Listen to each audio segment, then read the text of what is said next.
Good evening. The Charter Township of Plymouth Board of Trustees meeting for Tuesday, June 12, 2018 will come to order. Mr. Clerk, please take the roll. Trustee Dempsey.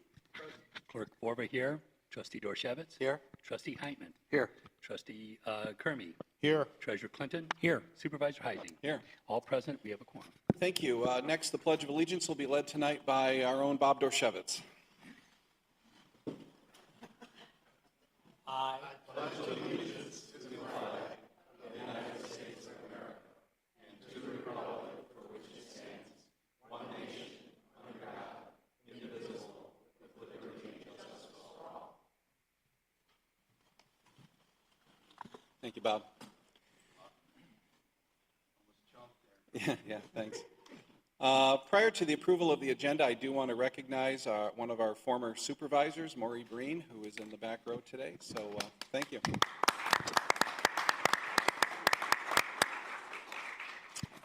Next up is the approval of the agenda. Any comments or questions? Hearing none, I need a motion. Mr. Supervisor, I move we approve the agenda. Motion's made by Trustee Heitman. Is there a second? Second. Second by Clerk Vorva. All those in favor signify by saying aye. Aye. Next up is item D, approval of the consent agenda. Any comments or questions from the board? I did. Hearing no questions or comments, I need an approval to do the consent agenda. Mr. Supervisor. Mr. Clerk. I move for the approval of the consent agenda. Motion's been made by Clerk Vorva. Is there a second? Second. Second by Trustee Heitman. All those in favor signify by saying aye. Aye. Thank you. Next up is item E, public comments and questions. This is not your only opportunity during the night to have public comments and questions. We encourage comments and questions on all agenda items as long as they're relevant to that particular agenda item. But this is more of the open period for public comments and questions. There will be another opportunity at the end of the meeting. So, any public comments or questions at this time?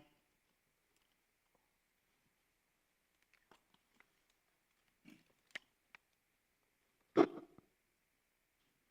evening.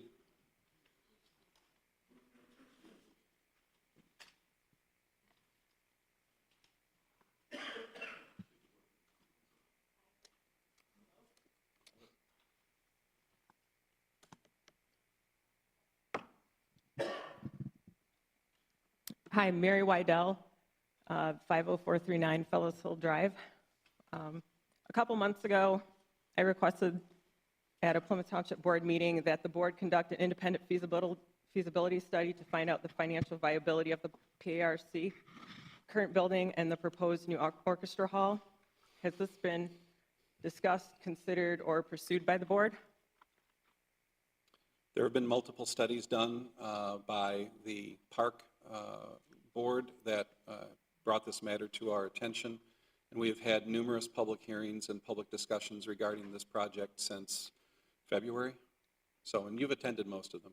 So the answer is no, there has not been an independent feasibility study on behalf of Plymouth Township. Not conducted by Plymouth Township government. Why not? Because other studies have been done. Okay. And we have conducted our due diligence through a series of public hearings over many months. Public hearings are different than a study, a feasibility study by an independent firm that has experience in this area. Most of the time when communities have a project such as this that is $30 million, they have more than one feasibility study or more than one study that's done to evaluate whether or not it's going to be viable. Another concern I've had is we are spending a lot of time analyzing the township golf course when the board is not conducting an investigation or research on the financial stability or viability of an orchestra hall in the PARC commercial rental facility. The golf course might cost us an extra $100,000 a year, but we are being asked to fund $1 million a year for the new orchestra hall and central middle school building renovations in the proposal that will be coming up on the tax ballot in November. Canton Township spent years studying and planning their village theater, which seats 400 and cost $11.4 million to construct in 2003. Plymouth Township Board has conducted no similar feasibility studies, and is leading the township into this agreement tonight. If a 400-seat theater cost $11.4 million to build 15 years ago, and the estimate for the 800-seat Park Orchestra Hall is only $14 million, this should be a warning that their numbers are way off. The PARC Orchestra Hall is most likely a $20 to $25 million building, considering it is much greater in size, height, structural requirements, and especially with today's high demand for construction firms. Also, the Plymouth Canton School District estimated it would cost $26 million to renovate Central Middle School, which was why they decided to sell it. How is it going to cost us $30 million to both renovate the school and build a theater that is twice the seating of an $11.4 million theater? Then there's the lack of demand and use of Canton Village Theater, just a few miles from Plymouth Township. Canton is losing between $500,000 and $1 million a year on their theater. How can we really expect anything different just a few miles away and think it is a good idea to spend at least $20 million of township residents' tax money on this project? Of note, there's only 2 theater production performances at Cherry Hill Theater in June and 2 in July. As I stand here today reviewing what Canton has and is going through, I predict the Park Orchestra Hall and commercial rental building will be operating in a deficit in the near future. Plymouth City and township residents will soon wake up and realize we are being misled by this losing venture and debt it will cause us all. Do we want to be in the same situation as Canton Township residents and forced to pay to subsidize this? Next, Mr. Sonnen claims to have $6 million in pledges for this project. This is not money in hand. There should be a stipulation that this funding be in hand and turned over before any millage vote goes on the ballot or authority is established. This is easily walked away from. The Township Board is again rushed into this without due diligence. This needs to be done right or not involve Township in a debt-creating money pit like Canton has. There is a claim that there will only be one tax for this project. I've heard it at many of the meetings. But the Articles of Incorporation have statements in it that provide for future new taxes as set forth in Act 321. Which is it? This is not an interrogation. You're over your time limit, and the document speaks for itself. I would refer you to the document. I think you're mistaken. Thank you. Okay, thank you. Any other comments or questions at this time? Yes, sir.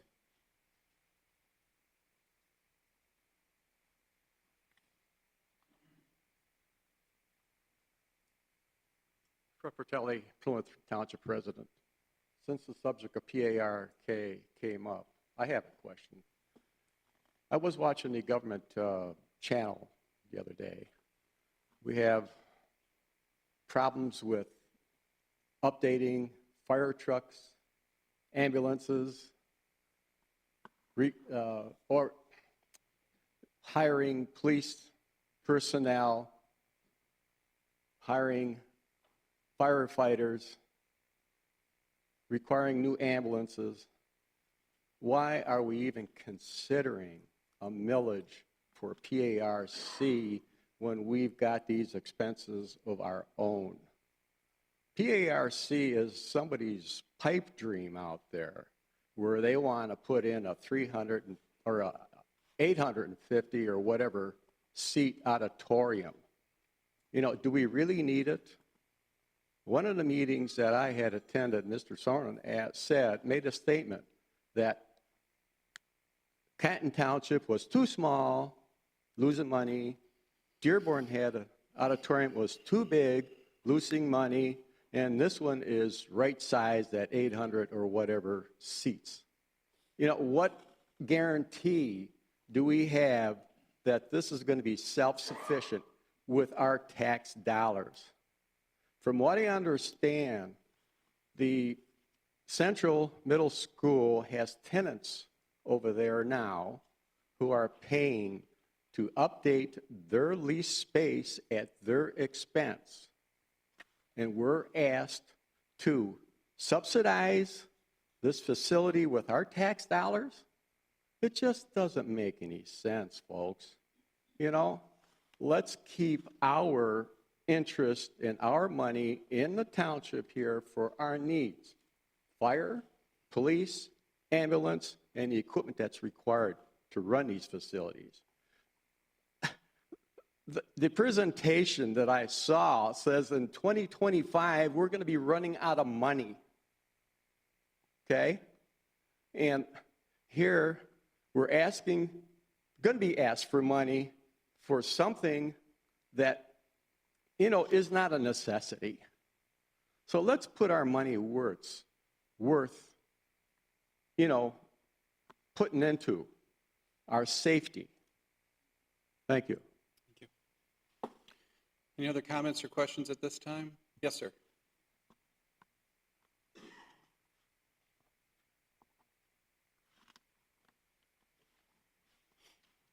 I'm John Griffin, Plymouth Township.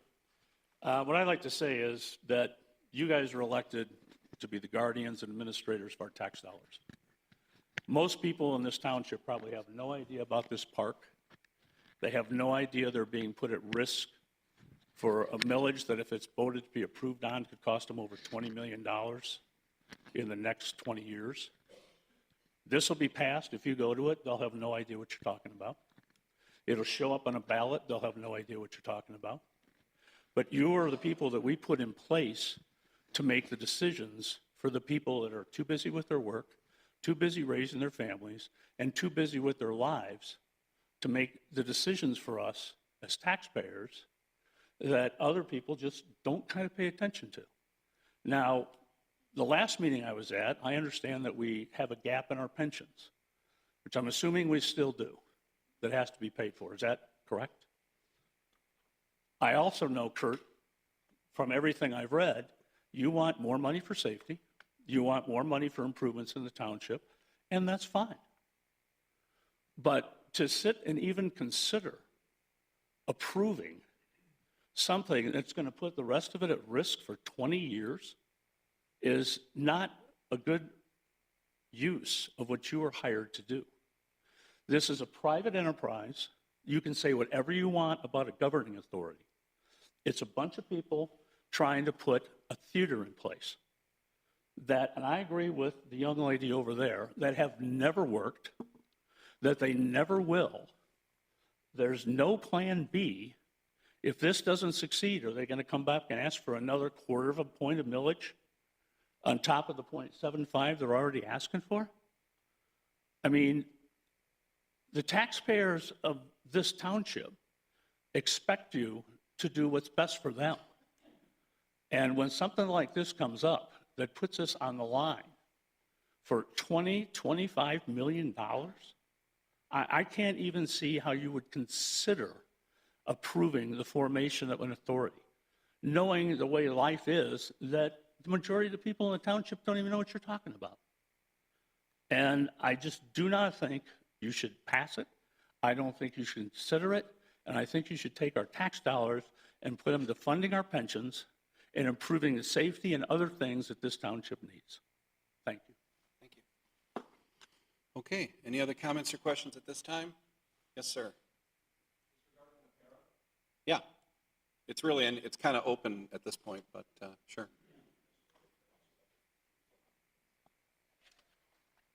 My name is Walt Coleman, 9130 Woodbury in Plymouth.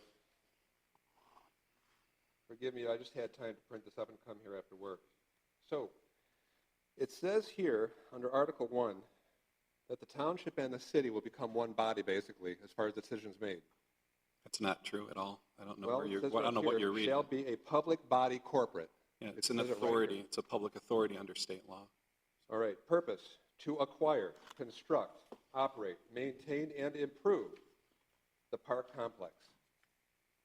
I had brought up concerns before at the meeting that they had at the library several weeks ago as far as taxpayers being on the hook down the road for improvements and all that stuff, and if the park fails and doesn't generate the projected business that it says and everything, as far as we're going to be on the hook to maintain this stuff. This is screaming to me that that's going to be part of what this is about. Furthermore, if you take a look at the intentions of the park itself, that it's for recreation and everything like that, as far as being a tax-paying body here, I don't see why the township people should be on the hook and everything like that for recreation and stuff like this down the road. Now, I know Mr. Suna has come back and said that, oh, I can't foresee this happening where it'll be on the taxpayers. I can't foresee this not being a profitable venture and all this stuff. But it's the unforeseen that concerns me in all of this. Furthermore, if you actually take a look at where this is going to go down the road, during a special meeting you had several weeks ago, I was watching it on TV because I couldn't be here in that, and it said that originally the prospectus for this was to go for 20 years. All of a sudden it came back up and Mr. Suna was standing right here, and all of a sudden I remember Mr. Heise, you actually sitting there and saying that, oh, well, this might be for 30 years. So which is it? For 20, 30, 35 years? I don't know what quotes you're attributing to me. The state law allows for 20 years. Okay. So also with this too, the projections that were made on the taxable resources for this coming from the community, did the numbers that Mr. Suna also put forward represent increase in taxes and that based on Headley Amendment and everything, and the standard 5% increase we have on state equalized value every year? Were projections made according to that, or strictly according to current market value? Well, I don't believe that under Prop A, I don't think taxes have ever been assessed at 5% because Well, it can it's go the up rate a of maximum. inflation. It can It's go the under rate a of maximum inflation. of 5%. Just And because that's it hasn't not in the past happened. doesn't mean it won't. Plus, Headley is diminishing every tax that gets voted on every year. Every tax gets diminished by a certain percentage by Headley. Okay. So finally, as the previous gentleman said there too, why is this body sitting here and supposed to be representing the township, and the township is put in as far as taxpayers? Why is this being pushed forward to us and everything to increase our taxes for basically amusement? We're sitting here, we're way behind on what we owe for firefighters and all that stuff. We have roads that are a mess in Michigan, and everything's going to go up with taxes by 2020.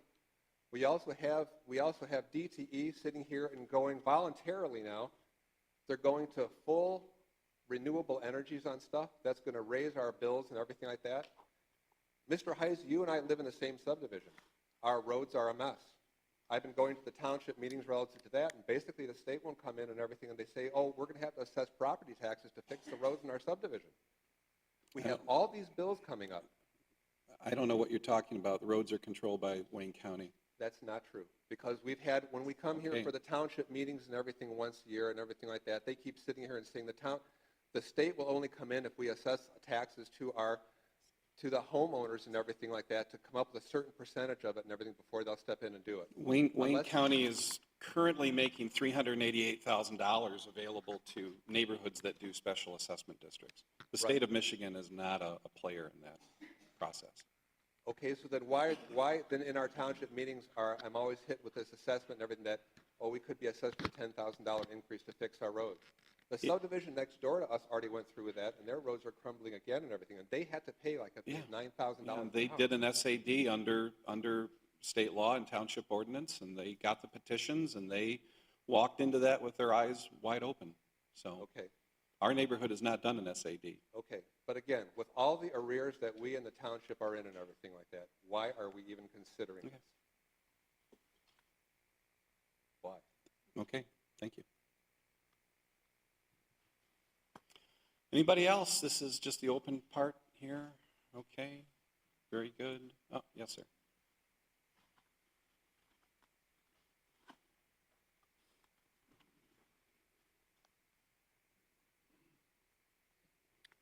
Hello, my name is Dean Rice, a longtime resident.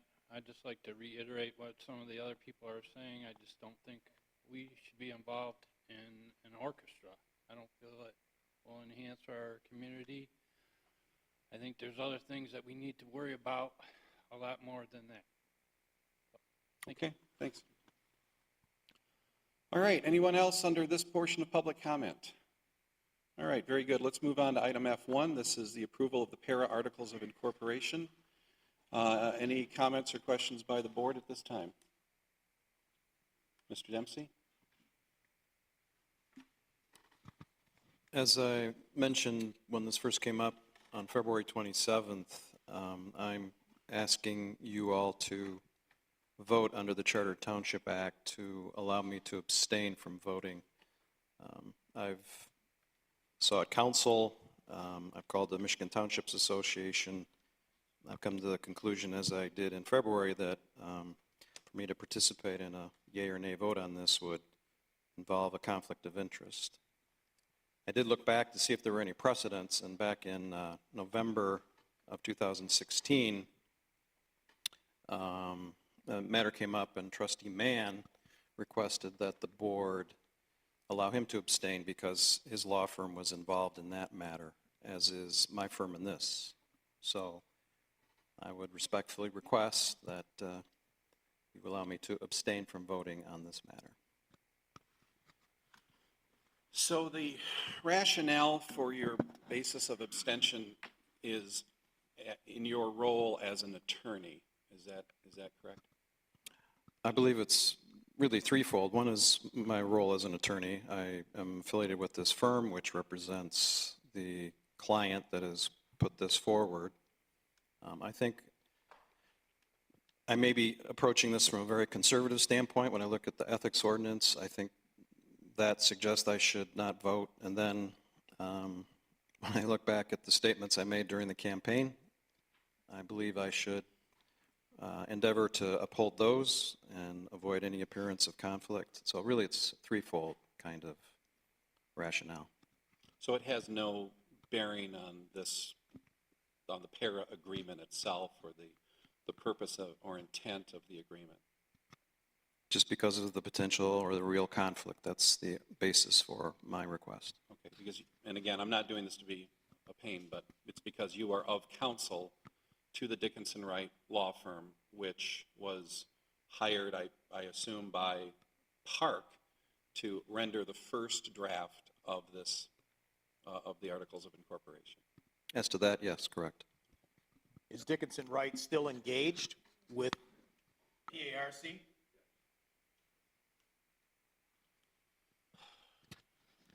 Okay, so it is my understanding under the Charter Township Act that this requires a unanimous vote of the Township Board, which would effectively allow you to abstain from all votes relating to para.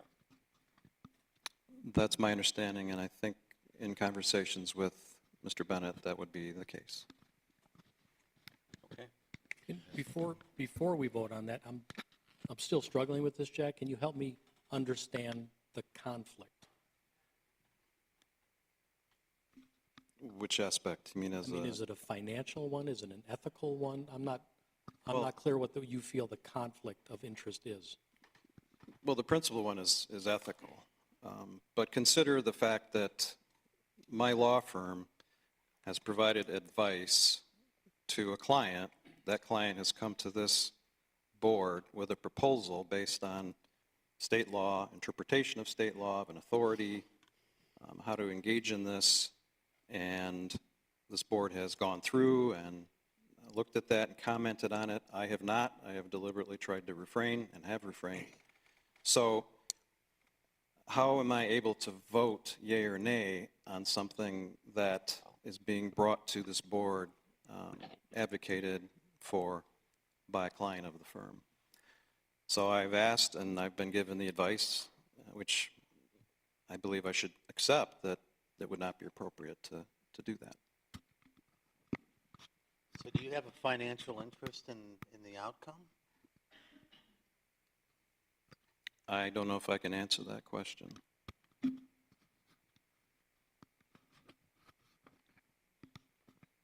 I think what he means is, are you receiving a retirement or a wage or a consulting fee? I mean, without getting too personal, do you get a cut? I don't mean it that way. You know what I mean? I know what you mean. I'm of counsel at Dickinson Wright PLLC, the law firm that has provided advice on this matter, as has been mentioned several times. And as Mr. Heisey indicated, the original document had my law firm's markings on it because it was prepared by the firm, by an attorney or attorneys at the firm. Mr. Supervisor? Any other questions from board members at this point? Mr. Clerk? Mr. Supervisor, I move that we allow Trustee Dempsey to abstain from any and all votes that have to deal with the matter before us concerning para. Motion's been made by Clerk Vorba. Is there a second? On a question. Well, hold on. That was kind of a close call. I heard a second over here. I don't know who said it. I did. Whitman? All right, so motion's been made and seconded, so let's proceed. All right, you use the word any and all. Why don't we just make it for this tonight? That's too encompassing, any and all related to this issue. Well, we will get tonight. to a point where if this is approved, we're going to have to be nominating people for the board, as an example. But my judgment is that that's not a conflict of interest, nominating the people for the board, for the para. Just because the law firm consulted or wrote a document, that's not a conflict of interest. So I say we do it for tonight only. Thank you for that question, but I think that in order to fulfill Trustee Dempsey's concern about any impropriety, whether actual or an appearance, that he should be allowed to abstain from any and all votes. We may have more than one vote on this issue even tonight. Well, then take it as we go. So the precedent that you cited, Jack, when Steve Mann abstained when Miller Canfield was doing the bond work, that was because he was an equity partner, and so theoretically, even though it might only be a few dollars, money would go into his pocket as an equity partner. That was where the conflict was. Are we referring to the same resolution? It was 2016-11-0325, moved by Mr. Price, seconded by Mr. Edwards, to allow Steve Mann to abstain from voting on the issue of that resolution because of his firm's work with some of the Wayne County communities that may be affected by the township's action on this item. That's the one I'm referring to. I don't remember what the subject was. He abstained when we were doing bond work. I'm not sure in that exact one. I'd have to go back and look. I'm referring to this one. But what was the underlying subject matter, do you know? Well, I think it was bond work with regard to other communities that were affected by the particular action. Oh, well, then it had to do with the Watuah sewer. Could have been recreation, IGA type of thing. I don't know. I don't think so. It had something to do with it. I don't remember. November 2016? Yeah, that was the last meeting before this board became seated. What was the date? November 3rd, 2016. Yeah, that was the last one. No, that was, yeah, it was. Shall I refresh your recollection how you voted? I don't know. I was really in a good mood. As opposed to now, right? I voted yes, I'm sure. Okay, any other comments or questions? So we do have a valid motion on the table. I'm going to ask. So you don't want to change those words?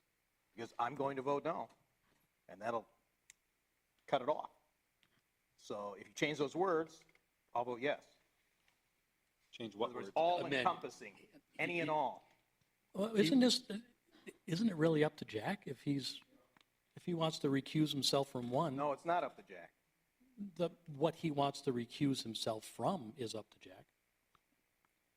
But then we have to approve it based on the Right. Charter Act. I understand that.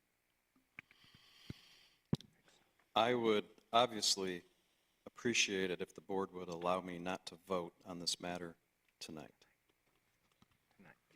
Okay, so the motion is on the table. I'd like to call the question at this point. So, Mr. Clerk, please take the roll. You're going to call the question with that wording? Read it, repeat the words. Yes means he can abstain, right? Yes means he can abstain From everything. from anything that touches and concerns park now Forever? and in the future. Para or park? Para. Because that's what we're forming is the Authority. the authority. Which also includes members of para board Yeah. down the road. You're going to put the poor guy in a bad spot because I'm not going to vote yes. It's just for this item. Take them as you go. Mr. Supervisor, I wish to amend my motion. Because the motion was seconded, Yes, it belongs to the board, Board. and there has to be board consent to withdraw the first motion. I move to, can you move to withdraw your own motion then, Jack? Yes. Jerry? Yes. Is that a motion? Yeah, Mr. Supervisor, I move to withdraw my motion. All right, I'll second that. Let's do a voice All in vote. favor. All those in favor signify by saying aye. Aye. Okay, so now what? Mr. Supervisor, I'd like to make a motion. I can't hear you. Turn it on. Mr. Supervisor, I'd like to make a motion to allow Trustee Dempsey to abstain from voting on the para authority that is before us tonight, June 12th, 2018. Okay, is there a second? Second. Seconded by Trustee Heitman. Any further discussion? Yes means he's recused, right? Yes. And it has to be unanimous. Mr. Clerk, please take the roll then. Trustee Kermy, Yes. Supervisor Heisey, Yes. Trustee Dorshevitz, Yes. Clerk Borba, yes. Treasurer Clinton, Yes. Trustee Heitman, Yes. motion passed. Okay. All right, as I look out over the document tonight, I do have one amendment I would like to make. It is found on the very first page, section 1.4, subsection B1. There's a provision in there that I put in there during one of my versions of this document, which says that the chairperson at all times shall be a resident of the Charter Township of Plymouth. I looked at that as sort of a belt and suspenders. We already have a majority membership on this board. I thought that was kind of a, I don't know, maybe a clever idea to lock that in.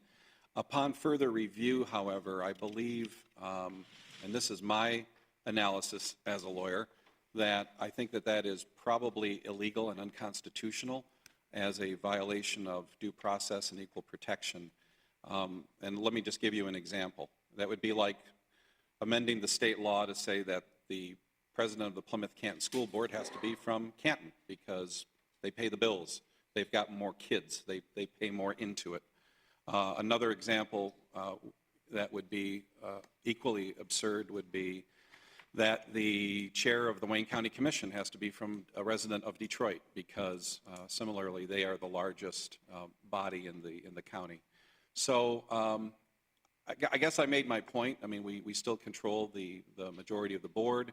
The majority of the board will be township people. They can, if they want, they can certainly elect one of their own to be the chair.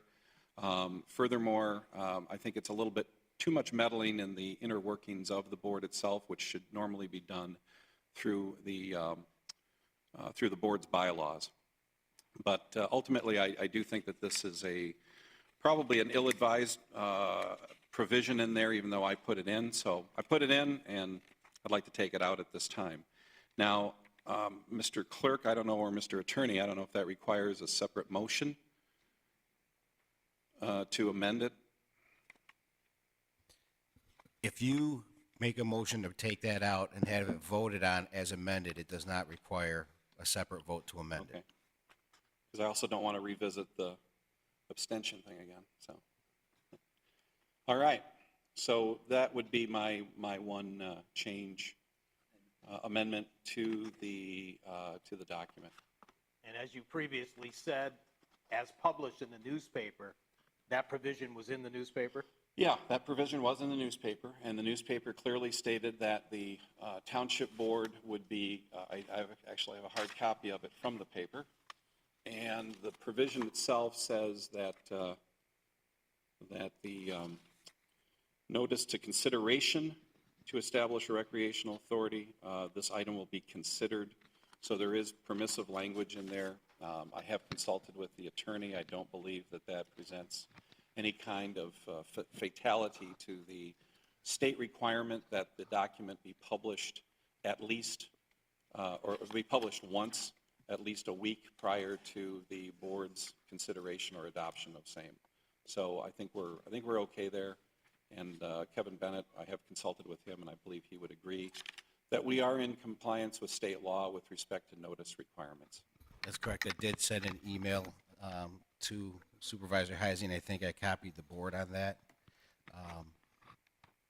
with respect to that particular issue, and substantial notice was given, and that would be compliant with the law.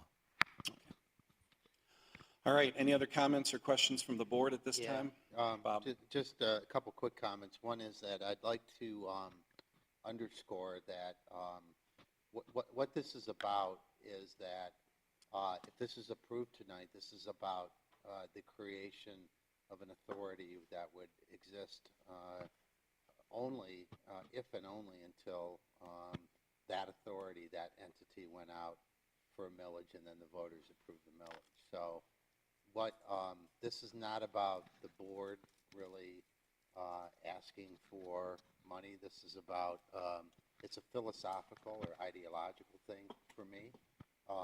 For me, it's, I really believe that this project should be up to the voters to decide.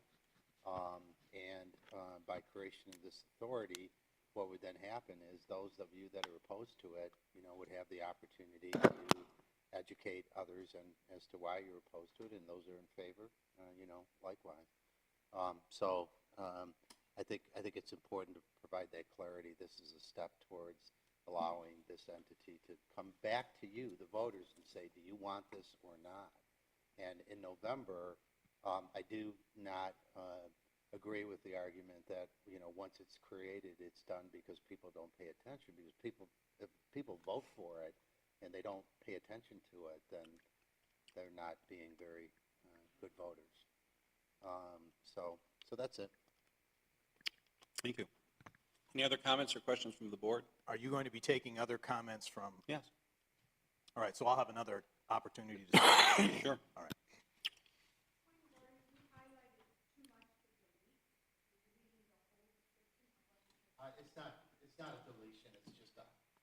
It's not a deletion. It's just a highlight for the audience. Yeah. See? Of what we were talking about. The actual part to be deleted would basically be, shall at all times be a resident of the Charter Township of Plymouth, comma, and. It's a PDF. I was just highlighting it so you could see where it was. Any other comments or questions from the public? Mr. Sonnen? Sunan. Don Sunan, 46040 West Hanover Trail. I just wanted to clarify a couple of comments. There's been so much misinformation floating around the last few days and frankly the last few months. And some of this stuff is just so outrageous, and it's unfortunately that kind of misinformation is really going to be confusing to the public. One of them just came out on social media, and there's emails floating around, and we got robocalls going, but I just want to quote what's being said and then correct it.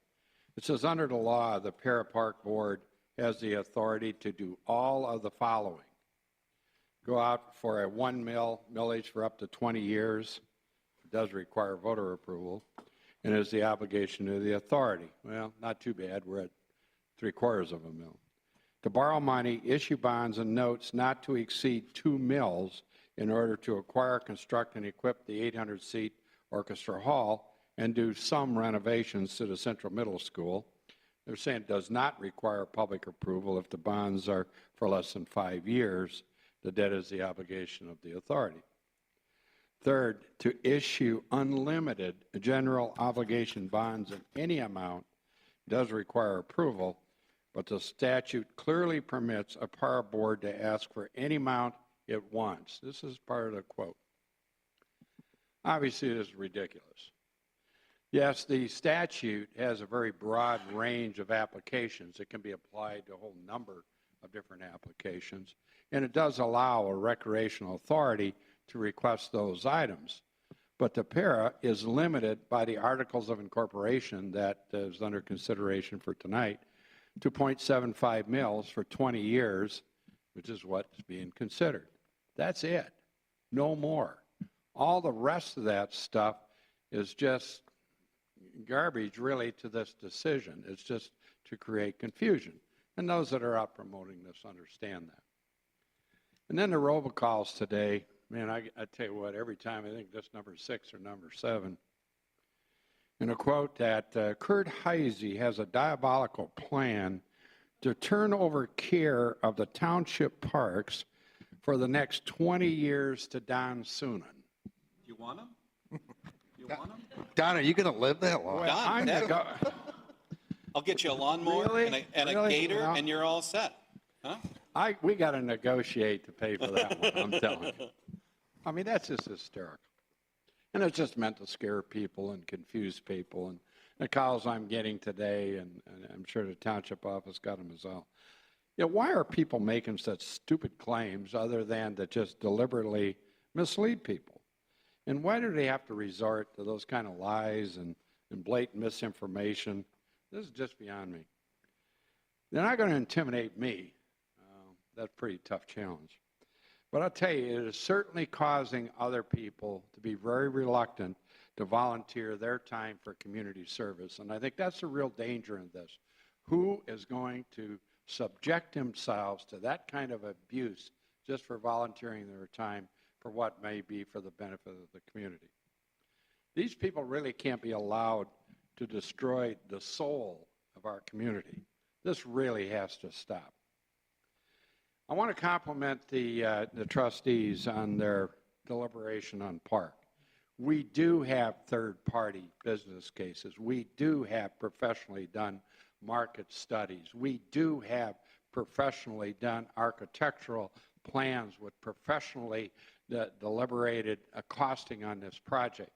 And I have to compliment the trustees. They have spent an incredible amount of time studying this project. I dare say each one of them individually have spent more time going through the nuts and bolts of this project than they have in any project that's ever come before this body.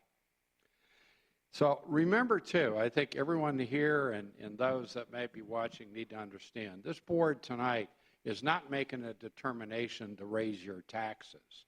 They are giving you an opportunity to make a determination whether Park and Para is right for this community by authorizing the authority, which then can put it on for a millage. Then you get to decide, not them. They're only giving you the opportunity to make that choice.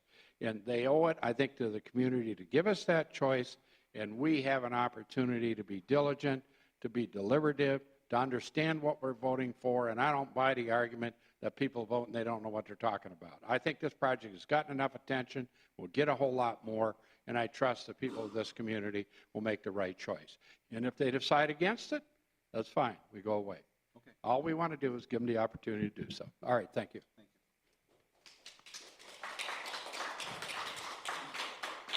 Okay, any other questions or comments from the public?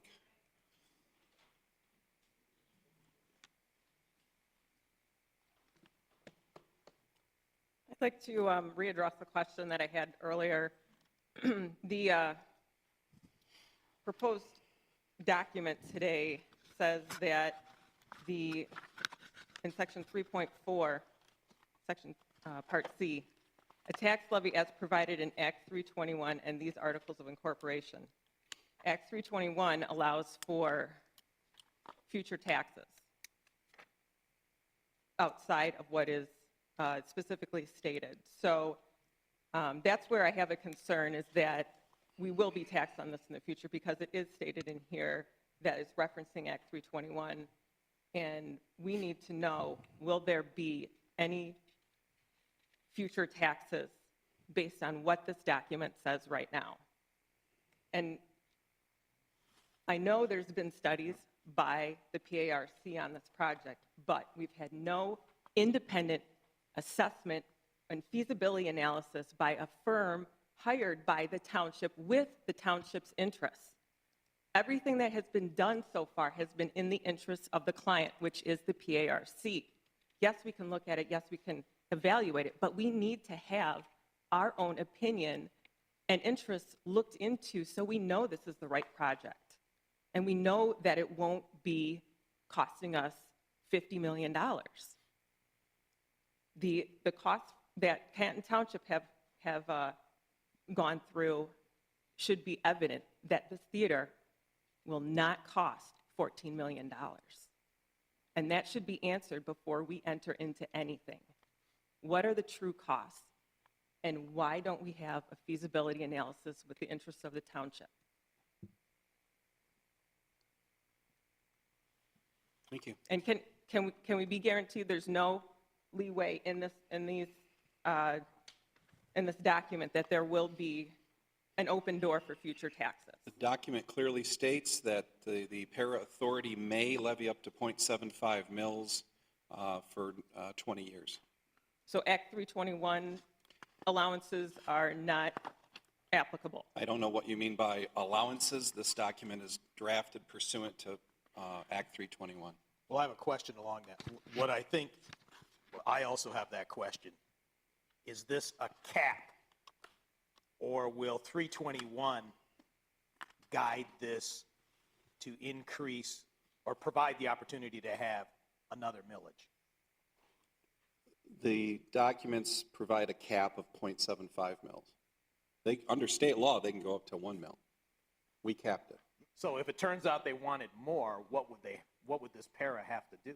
Well, I think the para board then would I'm talking about 5 years from now, 10 years from now. I think the para board would have to either cut their costs, or they would have to go back to the voters for, or go back to us for an amendment to the Articles of Incorporation. That's a steep mountain to climb.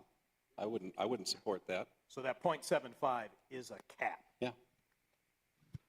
It does say renewable after 20 years. Right. All of our What does that villages mean, say that. They'd have to come back again after 20 years? Yes. Or it would automatically renew? No. It's renewable, and it would have to be renewed just like any of our other public safety millages or other millages that have expiration dates. We can either let them lapse, or we can come back for a renewal. This is not going to be a free-for-all tonight. So, do you have any other comments? What happens if the proposals for construction come in more than the budget amount, more than what the taxes bring in? That was something between the para board and Park and the developers. Can't spend money they don't have. So we might not get everything that's been promised. Or maybe we will. I mean, we can play games all night, so, I don't know, Well, semantics. it still needs a feasibility analysis for cost and viability by the township. Thank you. Hello, my name is Eileen Coleman. I live at 9130 Woodbury. My whole question is it in principle a good thing? So if we look at the principle of a park and what this actually is, higher taxes, and the implication for the taxpayers, is it good for the families in the township to incur this taxation over 20 years, which they say the quality of life, your quality of life will improve with having this park. And then you wonder, okay, what does that mean, quality of life? They said it will improve because our quality of life will improve because our property values will improve. Is quality of life linked with property values? So if you have a tax that follows your SEV and your millage is going to follow that SEV and your property values do go up, so is your millage going to go up. Quality of life is related to the amount of money that we are able to use and keep for our families and use as we see fit, not as you see fit to fund your business venture.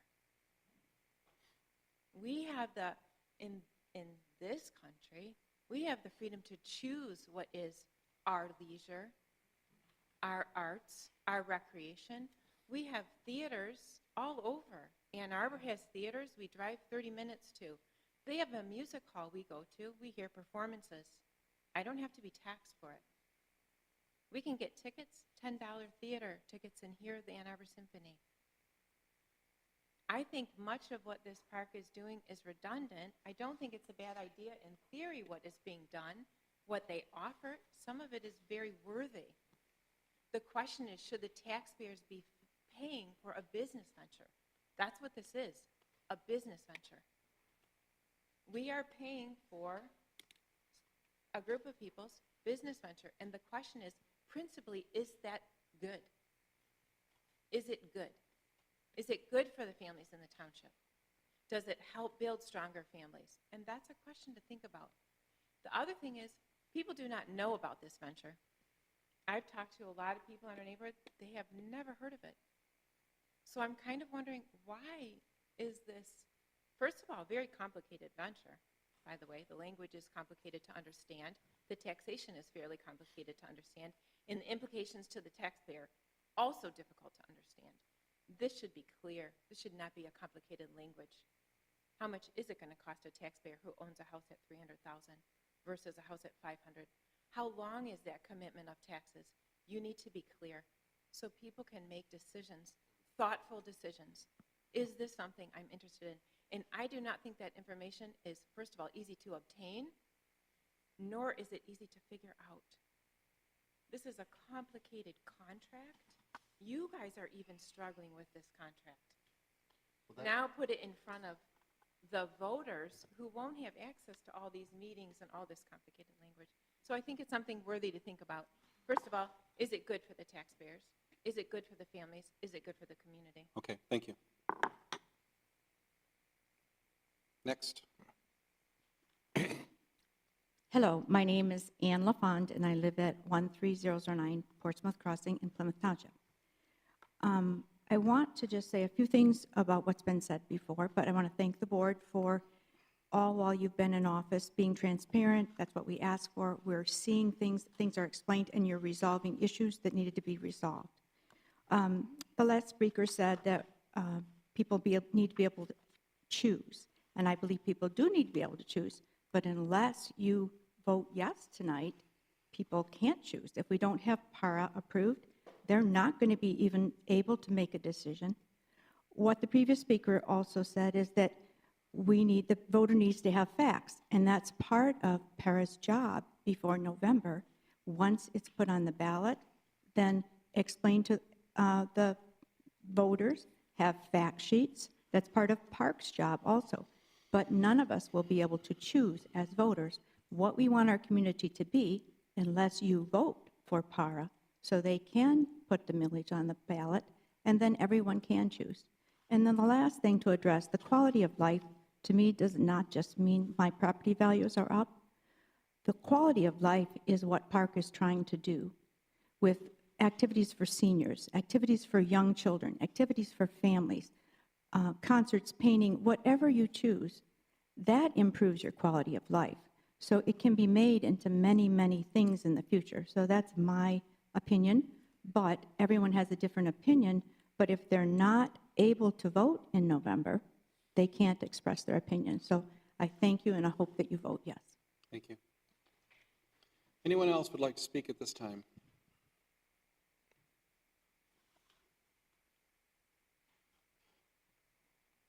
Doreen Sharp, 46201 West Ann Arbor Trail. And I agree with the last speaker where I really think the voters need the chance. We're smart people living in this township.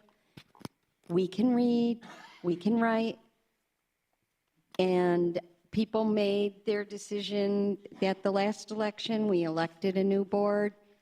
I think people given the right information, and hopefully that is true, that once the PARA passes, if it passes, then word can start getting out what PARC is all about, and people will make an informed choice. I may or may not utilize PARC that often, but I think it can be an asset to our community, and I was opposed to the amphitheater, but the amphitheater was a summertime thing that couldn't be used during baseball games in a park with one entrance with limited options for use. This theater will have orchestras and plays and dance recitals, graduation ceremonies. There's so many ways you can use an auditorium. So I do hope that the board will consider, giving us a chance to all do our own research and make our own decision in the fall. Okay, thank you. Anyone else? Good evening, Board. Mary Ann McLaren, 44471 Mark Trail. Again, I kind of agree with Bob and a few of the other people on here. The para should be done. Let's get this over with. There's been a lot of negativity, a lot of positive. People who haven't been to the park to see what's going on. They need to do that so they understand what this is all about. But I think you need to vote for this and then let the millage be presented and let democracy do its job. Thank you.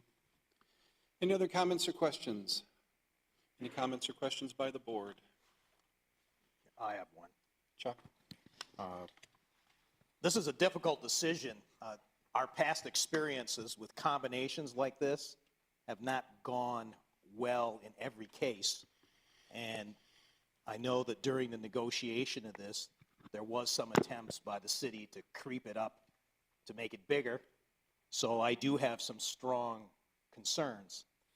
On the other hand, I said in the election that I would honor the wishes of the voters.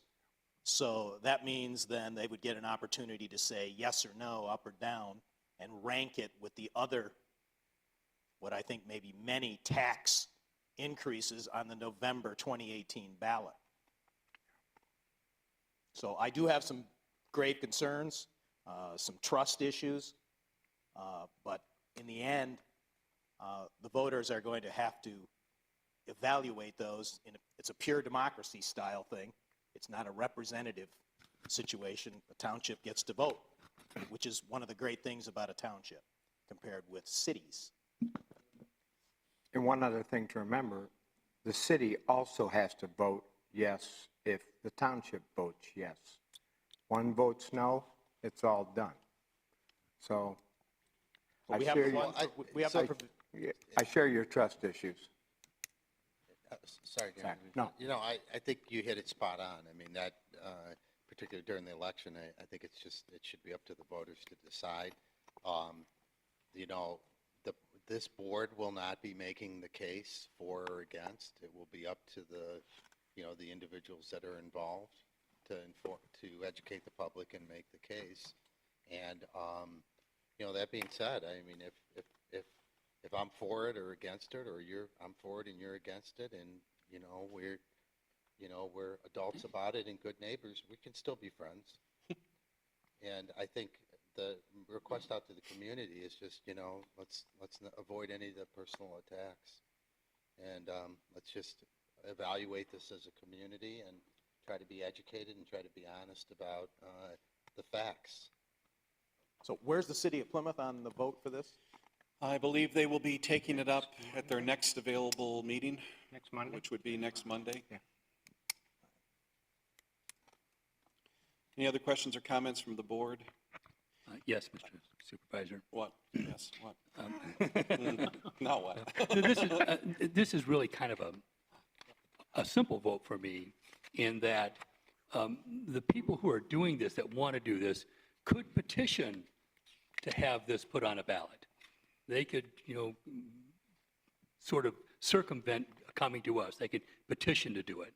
What you have is a number of philanthropists who have put up a lot of money and a lot of time and effort themselves. They've engaged the communities, both the city of Plymouth and the township. There is some indication that people want to do this in both communities.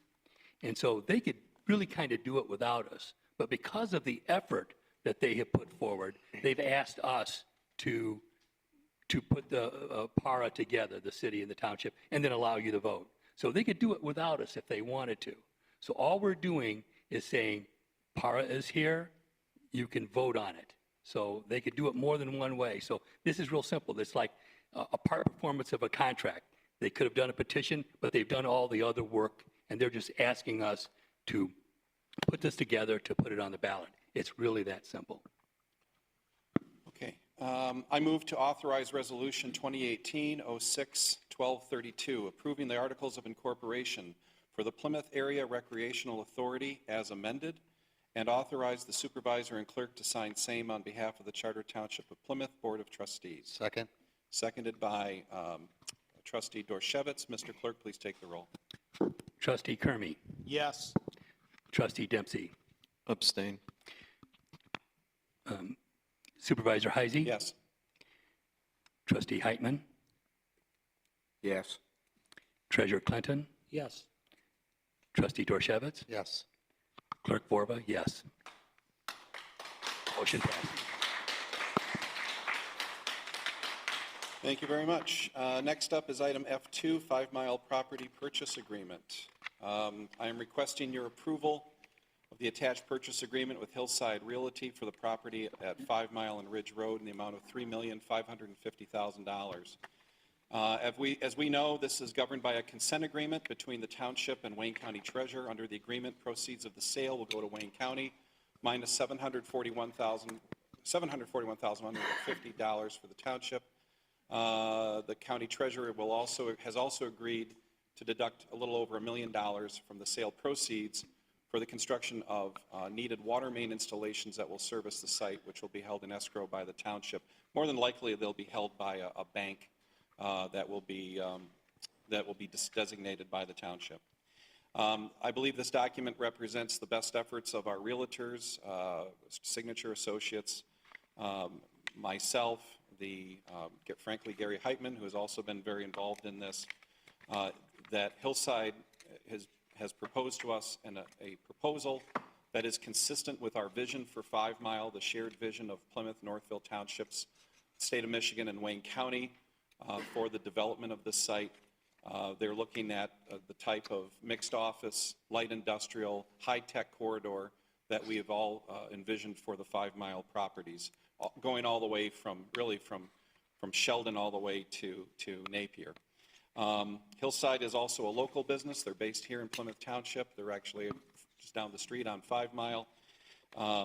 They are also acknowledging the linear park and the creek that separates this property from the Detroit-owned property, and that they will use their best efforts to maintain it. I believe Mr. From Hillside is a fly fisherman. I think he told us that at a meeting some time ago, so he understands the important natural value. Also, Hillside, I understand, is already involved with projects at the DeHoco property. The old prison site itself in the northwest corner of that property is being developed already on behalf of Hillside for another client.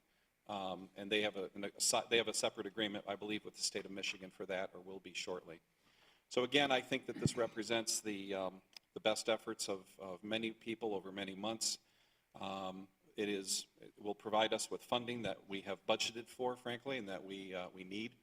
And it will also provide revenue for Wayne County, which I think shows our good faith and being good neighbors and good stewards of taxpayer dollars, because we are taxpayers of Wayne County, and so we're trying to get a good deal for them as well. So I would recommend your approval. I would like to make this motion, but I have a small technical change in what's on the screen. I think perhaps we should insert the resolution number.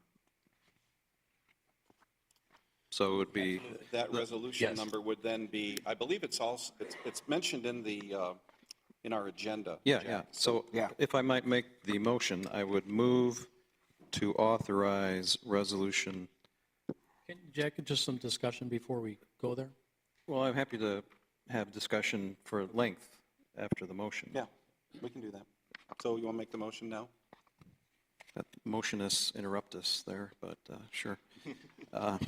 We've held him back for so long. Now he wants to come out and roar, you know? You have that problem?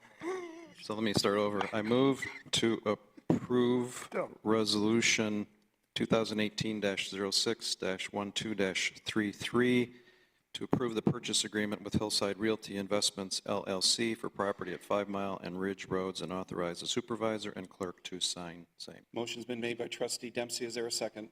Second. Second by Clerk Vorba. Discussion? Thank you. I'm in favor of selling this property, and I'm in favor of this agreement. I have 3 concerns with the agreement, which lead me to believe that this might be premature. So I'd like to discuss those before we put it to vote. The first one, and Bob, I don't know if you can follow along on the screen here, but it's in paragraph 4 or paragraph 5, I'm sorry, seller deliverables.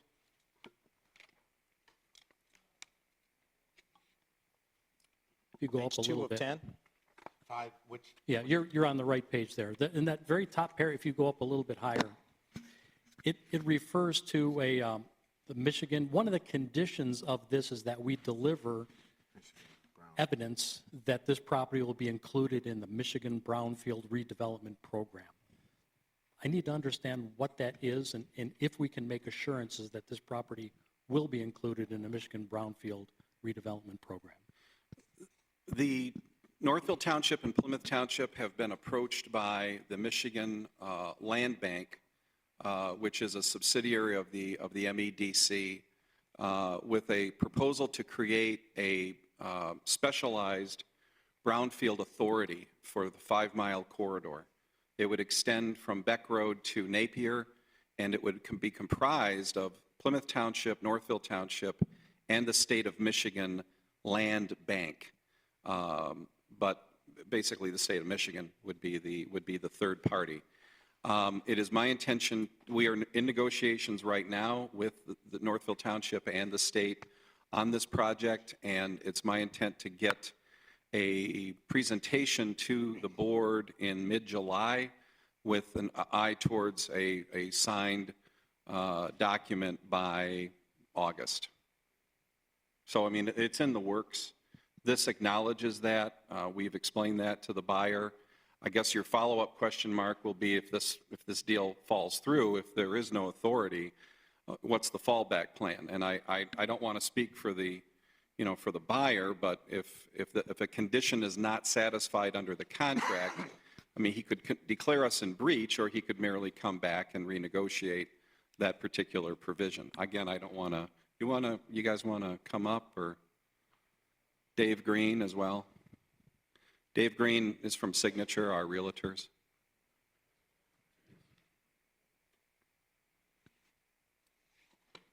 Good evening, board. My name is Jamie Roth. I'm from Hillside Realty. I think simply put, we all believe that, from speaking to the Michigan Land Bank, that this site qualifies as a brownfield authority. We've incorporated that into our plans for development. It is an integral component for us, so I prefer not to address any other if comes at this time unless somebody believes that it is not going to be part of the Michigan authority. All of the property will qualify as a brownfield. Yes. The vehicle to bundle those various brownfields would be the special authority that would be created for the 5-mile corridor. You are correct. I mean, the analysis has already been done that there are, I would call them linked brownfields within the 5-mile corridor. We all know that Tohoku Prison is definitely a brownfield, and that is connected to the other properties, both on our side and on the Northville side. And currently, we have under contract with the Michigan Land Bank the southeast corner of the property, which does qualify based on water sampling. Tests have determined that there is some contamination that qualifies for a brownfield site.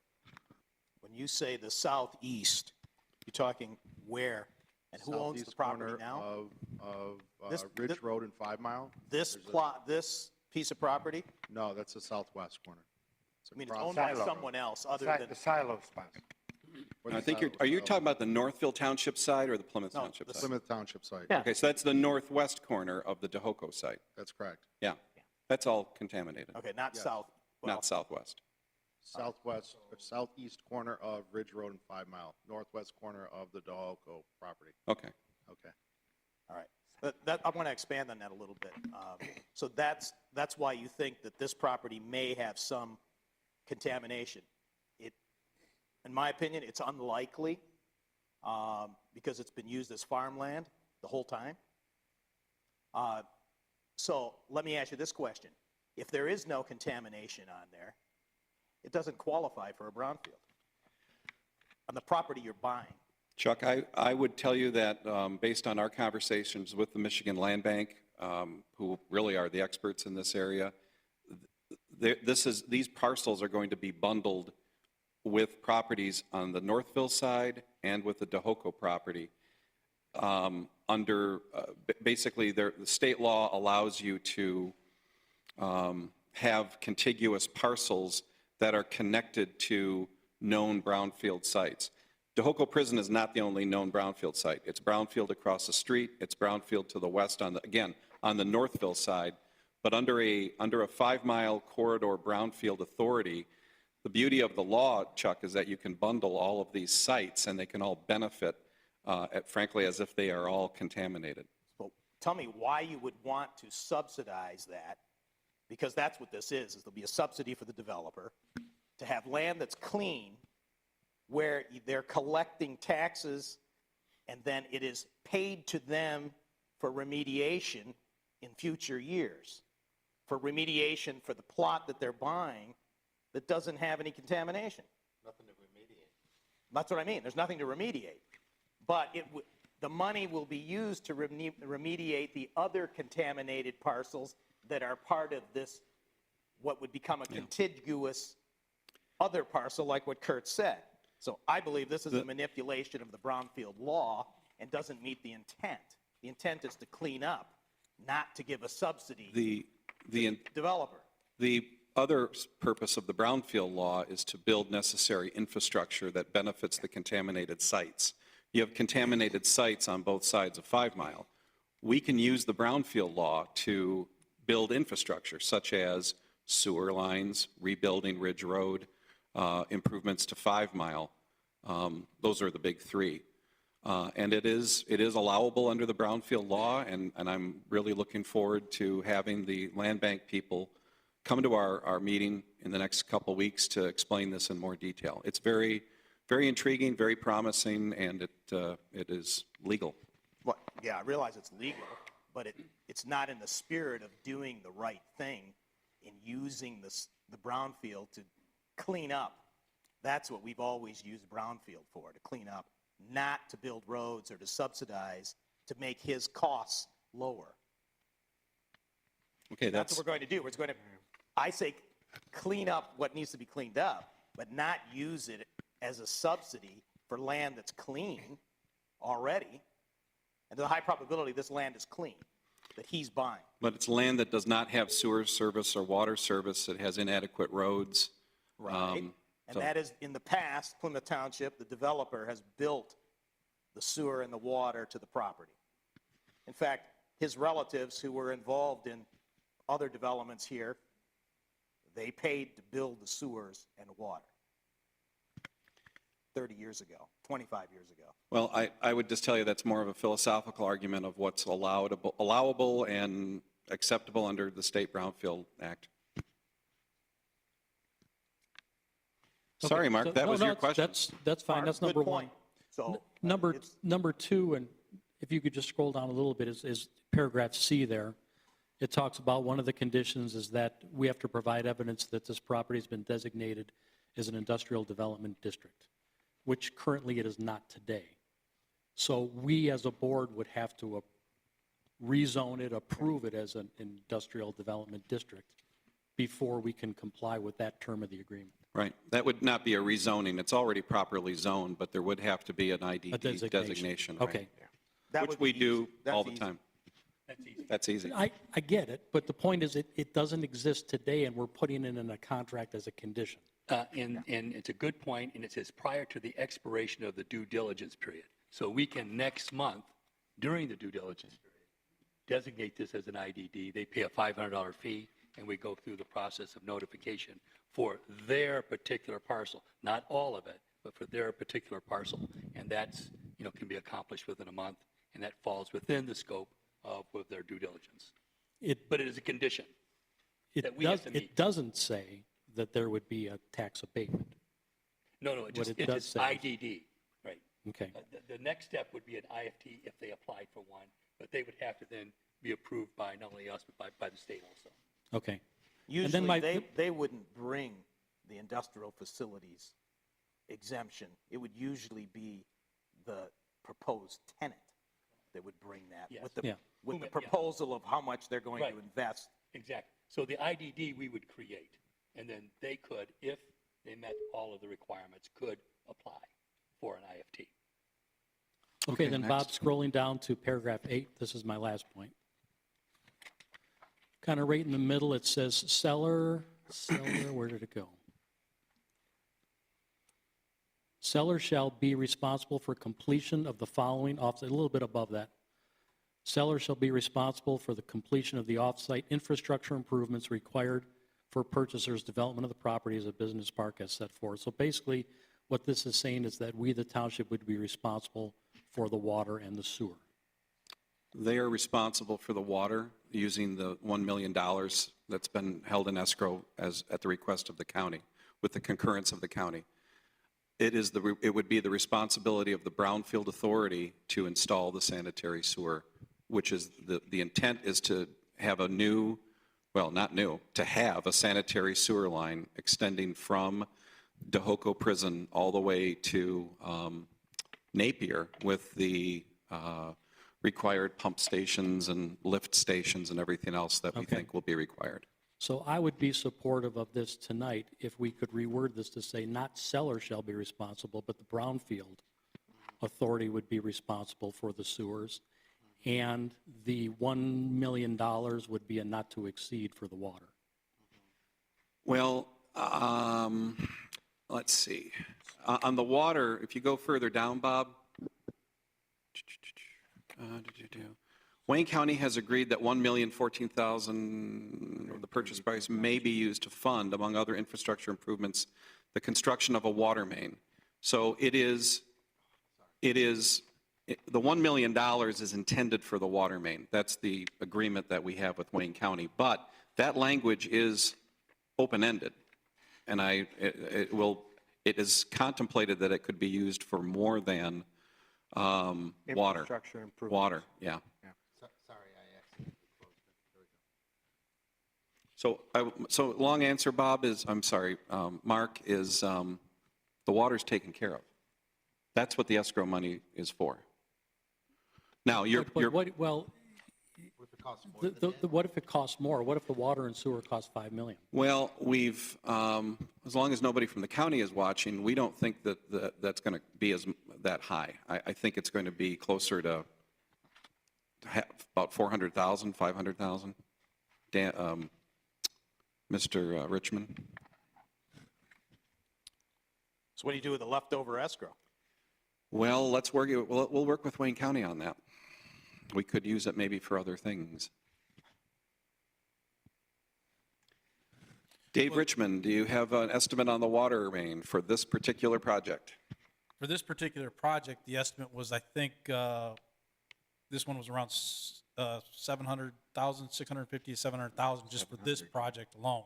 Right. There was the additional amount that gets up to 1 million is to extend it also along 5 Mile Road, which could be picked up by another developer from the Dahoko property itself. Right. So there may be more more money available for this. This will cover it. It may also come in under. With respect to the sewer, it says seller. I don't know. Are you comfortable with Brownfield Authority? You want to amend this contract on the fly? I think that would be fine. That's fine with me. Okay, Mark, all set? So if the brownfield is not created, then basically all bets are off. You get the property back. We get it back. I'm not sure if that's true. I don't know if that's really true. I think he would renegotiate it. I think we have to look at the default language.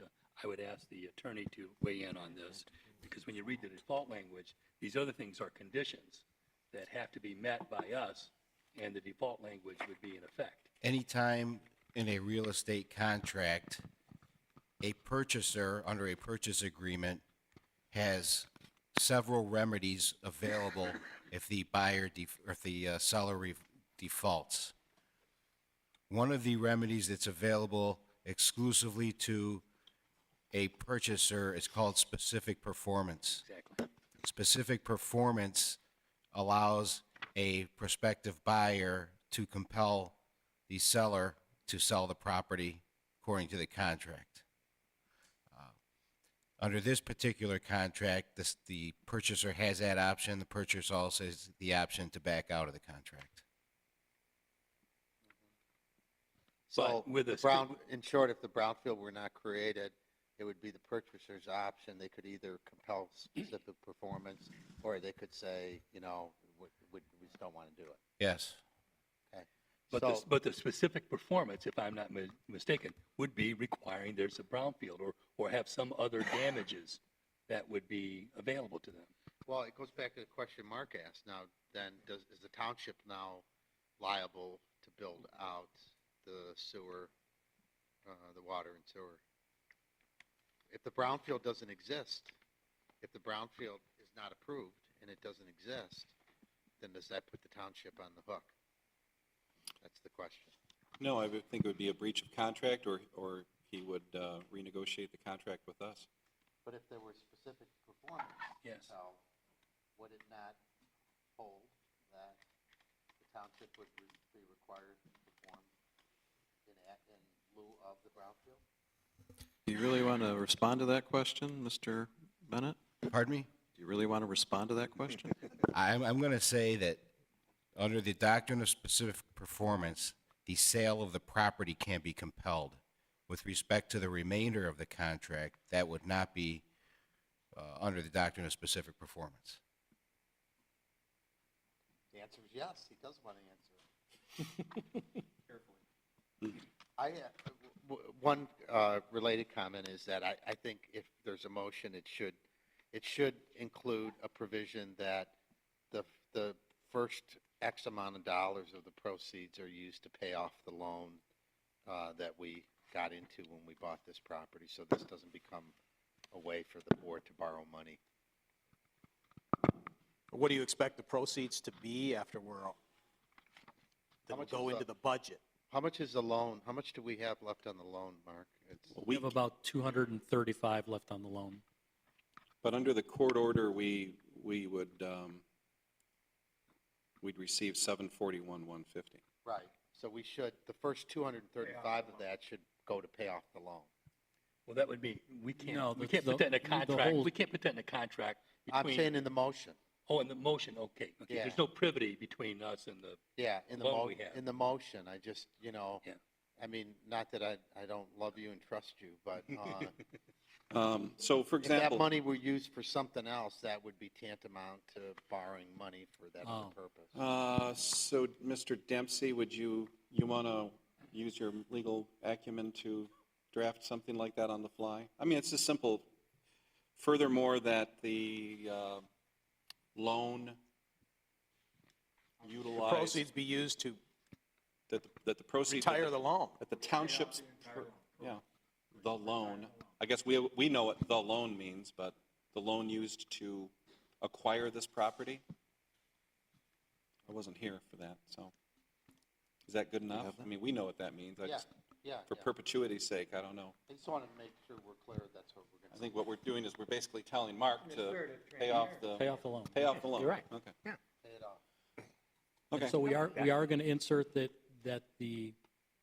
as part of the motion, well, to amend the motion to say that the Brownfield Authority would be responsible for the sewer. I think that would be in the contract. I think that was, and we've got the, we've got the buyer here, so I think we're amending the But we're not purchase. signing it until that's written in there. Right. Because So we it's not wouldn't- enforceable otherwise. So since the buyer has accepted that change to the contract that's Right. been proposed, we Mr. don't Roth. really need to incorporate that in the motion, I wouldn't think. Not in the No. motion. No, I Okay. think you just need to change it in the contract. So to supplement the motion, to specify that the $740-some thousand worth of proceeds would be first used to retire or pay off the 5-mile property loan. Okay, who made the second on that? Jerry, was that you? On That was me, I think. who seconded Jack Dempsey's motion? The clerk did, according to You did. our... Okay, so you're okay with that change? Yes. Okay. Any other comments or questions from the board? Any comments or questions from the public on this item specifically? I have a couple of questions. Gary and Kurt, tell me why you think this, since we've received no other offers, why you think this is the best offer and why we didn't receive other offers. Well, we did receive other offers, and Mr. Green can comment on that as our realtor who we hired for that purpose. I've laid out my rationale in my cover memo and also in my opening comments on this particular agenda item. So I really don't have anything else to add on that. Now, I don't know if they were specific purchase agreement offers, okay? But what we had were many individuals interested in the property to where we went and toured the sites and looked at the sites. And what became really eminently clear was that this site has some challenges, as Jamie knows and everybody knows at this point. And really what it came down to was it was going to be a player that not only knows Plymouth, was raised and built parks in Plymouth, but believes in it too. And that's really what it came down to, because no one else wanted to even touch this price range as far as all the risks associated with the infrastructure and all the rest of it. So this was really the far and away best offer that we could generate. I say the price range is at the very low end. Well, the property was appraised at a little over $4 million, so. Right. And even the county people said that was a very generous, high appraisal. Right. Remember, you can build on almost all of it if you know what you're doing. Well, we don't want to do that. Yeah, no. We have wetlands, we have nature We're areas. basing it off of the usable property, it's not 133 acres, it's closer to 70-ish acres to be determined, so. We are starting to get people calling saying, hey, who do I talk to about moving into this spot? Because I like this spot, and I'm hearing good things about 5 Mile Corridor and things like that. So tenants, potential tenants, we are starting to hear those. The next 2 years, while things are still good, Hillside can turn around and say, okay, we'll start loading these up based on the thing that we saw, their map from the last time. We'll start to see tenants come in. I think we'll be in good shape based on that. Okay. I have just one other question for the realtor. The Title Connect LLC, do you have Title Connect LLC, the title company that's in the purchase agreement? Okay, that was chosen by me. Yep, that was chosen by the. Oh, okay. Do they have any relationship with them? Is there any kind of symbiotic relationship with you? Is there any, have you done business with them to whereby they afford you a discount or that you receive any remuneration for placing title insurance? No, title insurance is state. I understand what it is. I'm just asking a question because I understand the business. I can speak from many of these types of people Yeah. and other purchasers. You become very familiar with the title company, you know them by first names, you use them, and Yeah. I was just asking, it's any legal. pecuniary They're interest not going to whatsoever? take any risks. Okay, that was my question. Thank you. Any other comments or questions from the board, from the public? Mr. Dempsey, are you comfortable with your motion? I'm very comfortable. Thank you. Mr. Clerk, please take the roll. Supervisor Heisey? Yes. Treasurer Clinton? Yes. Trustee Kermy? No. Trustee Dorchevitz? Yes. Clerk Borba, yes. Trustee Dempsey? Yes. Trustee Heitman? Yes. Motion passed. Thank you. At this time, I'd like to take about a 10-minute break so we can get the attorneys situated for the next agenda item. Thank you. F3, this is labor attorney interviews. What we're going to do tonight is we're going in alphabetical order. So we're going to start with Gianmarco, Mullins, and Horton, followed by Keller, Toma. Cummings, McClory, Davis, and Atcho will be third. If you're not from Gianmarco, we would just appreciate it if you would sequester yourself. It's your 5-cent lawyer word for the day. And don't hang out by the door, listen in, or anything like that. Go further down the hall. Wow. Well, I don't want to close the door because then we're. Is Sue Brams here? She can escort them to another. Yeah, she's around. It's a respect, or I mean, it's a request, not a requirement. Yeah. Correct. Yeah. Well, They we want to can keep the stay doors here if open they too. want. So, yeah. Sue will take care of that. Hold on. They're watching So- it on TV anyway. Yeah, yeah, it is. It is on TV. Hold on. yeah. So, our situation right now as a township is that we're at a really good point in history. We have, most of our labor contracts are coming up at the end of this year, going into next year.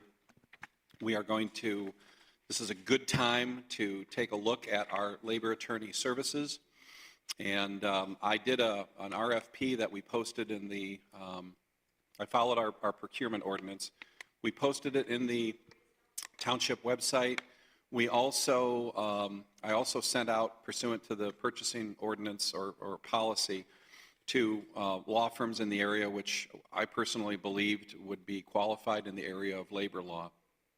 Being a former labor attorney myself, I kind of know who all the big players are, and we also sent out a couple more to that firm in Okemos that Chuck recommended. So we did, I think we sent out to about 18, almost 20 firms. We did get back about, I think, 8 responses. I eliminated everybody except these three finalists, and I basically did that based on price, billable hour basically, and also my assessment of their professional qualifications as presented in their resumes. Bear in mind that under our purchasing ordinance or policy, I can make these selections on my own and just merely recommend them to the board, but this is a significant hire. We've not had a great track record in terms of the township administration hiring attorney without the board's knowledge. So we want to make this as transparent as possible. So we have tonight 3 finalists, if you will. We are not voting on anything tonight. I just want to get your sense of these 3 firms and who is working for them, and just talk to me later about, who you might feel comfortable with. Ultimately, I will be making a recommendation to the board at a later date. I don't know when that's going to happen. We are not in a dire need for labor services right now, but we will be in the fall, and I do want to get rolling with a labor attorney so that we're of one mind and on the same page with respect to the upcoming negotiations. Any questions for me at this point? You did an outstanding job in getting, these companies are just amazing. Their answers so far and their resumes are just top-notch. Okay, well, thank you. Well, what I've asked each law firm to do tonight is no more than 20 minutes. This has been a long night for us, and it's not over yet. So we have read your resumes, and we'd just like to see you up close and personal tonight. So this is Gianmarco, Mullins, and Horton. Good evening, gentlemen and ladies in the office. My name is John Clark. I'm a senior partner with the law firm of Gianmarco, Mullins, and Horton. I've been with the firm since 1995 and began my labor practice at that point in time. With me tonight is Stephen Hitchcock, who has over 40 years of municipal experience, which includes labor and employment issues. Also with me is Anthony Chubb, who is the newest addition to our municipal group. There's actually 7 of us in the municipal group. Anthony comes from a well-rounded background, including working for SMART, doing labor work. He was also the assistant city attorney and city attorney for the city of Flint, and joined our firm in September. What I'm going to touch on, I'm going to give a little background about the firm briefly, talk about my philosophy in terms of dealing with labor issues. Steve Hitchcock is going to touch on the employment side. We also have a chance to look at your audit and talk about retiree healthcare issues that we have an expertise in.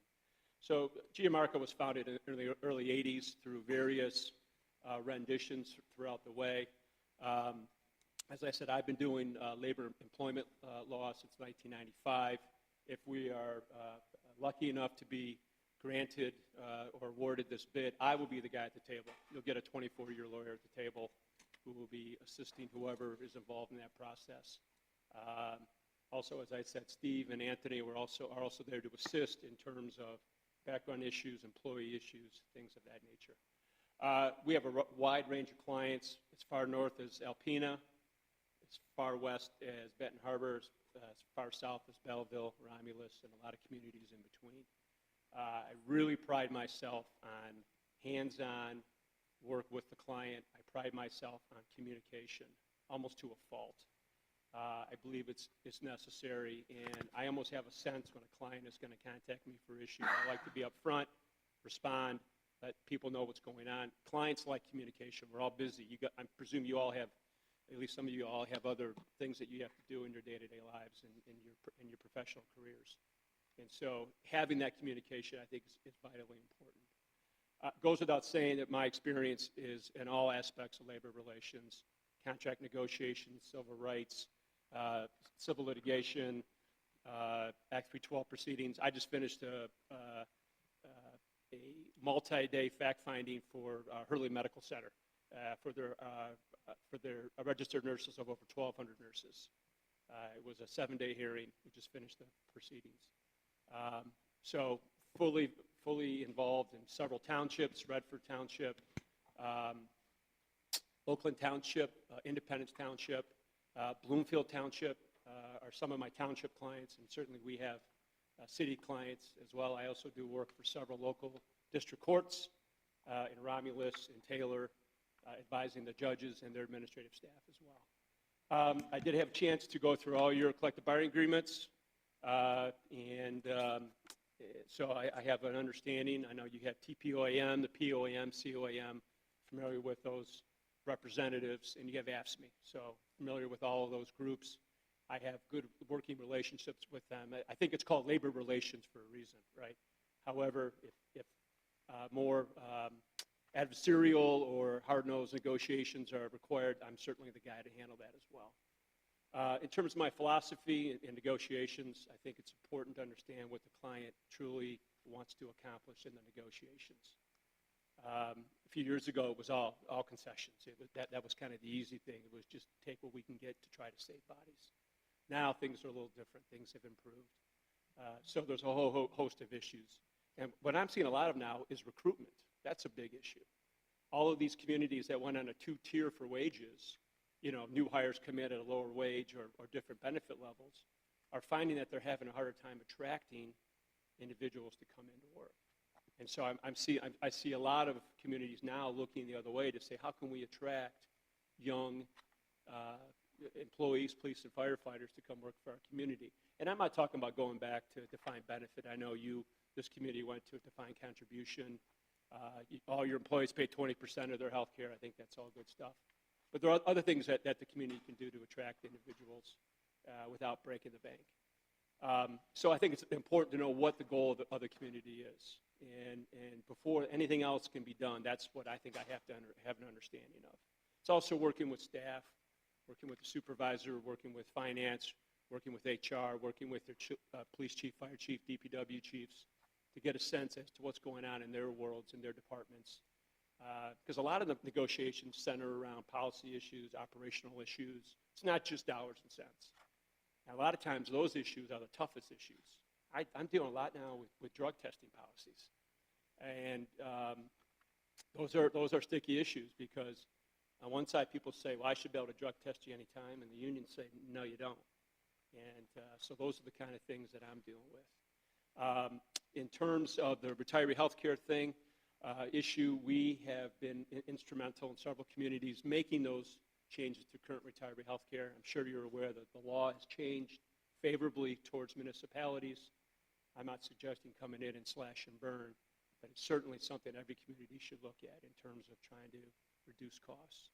And the biggest part of that is educating the retirees because, to their concern, this is what they thought they had for life. This is what they think they're entitled to.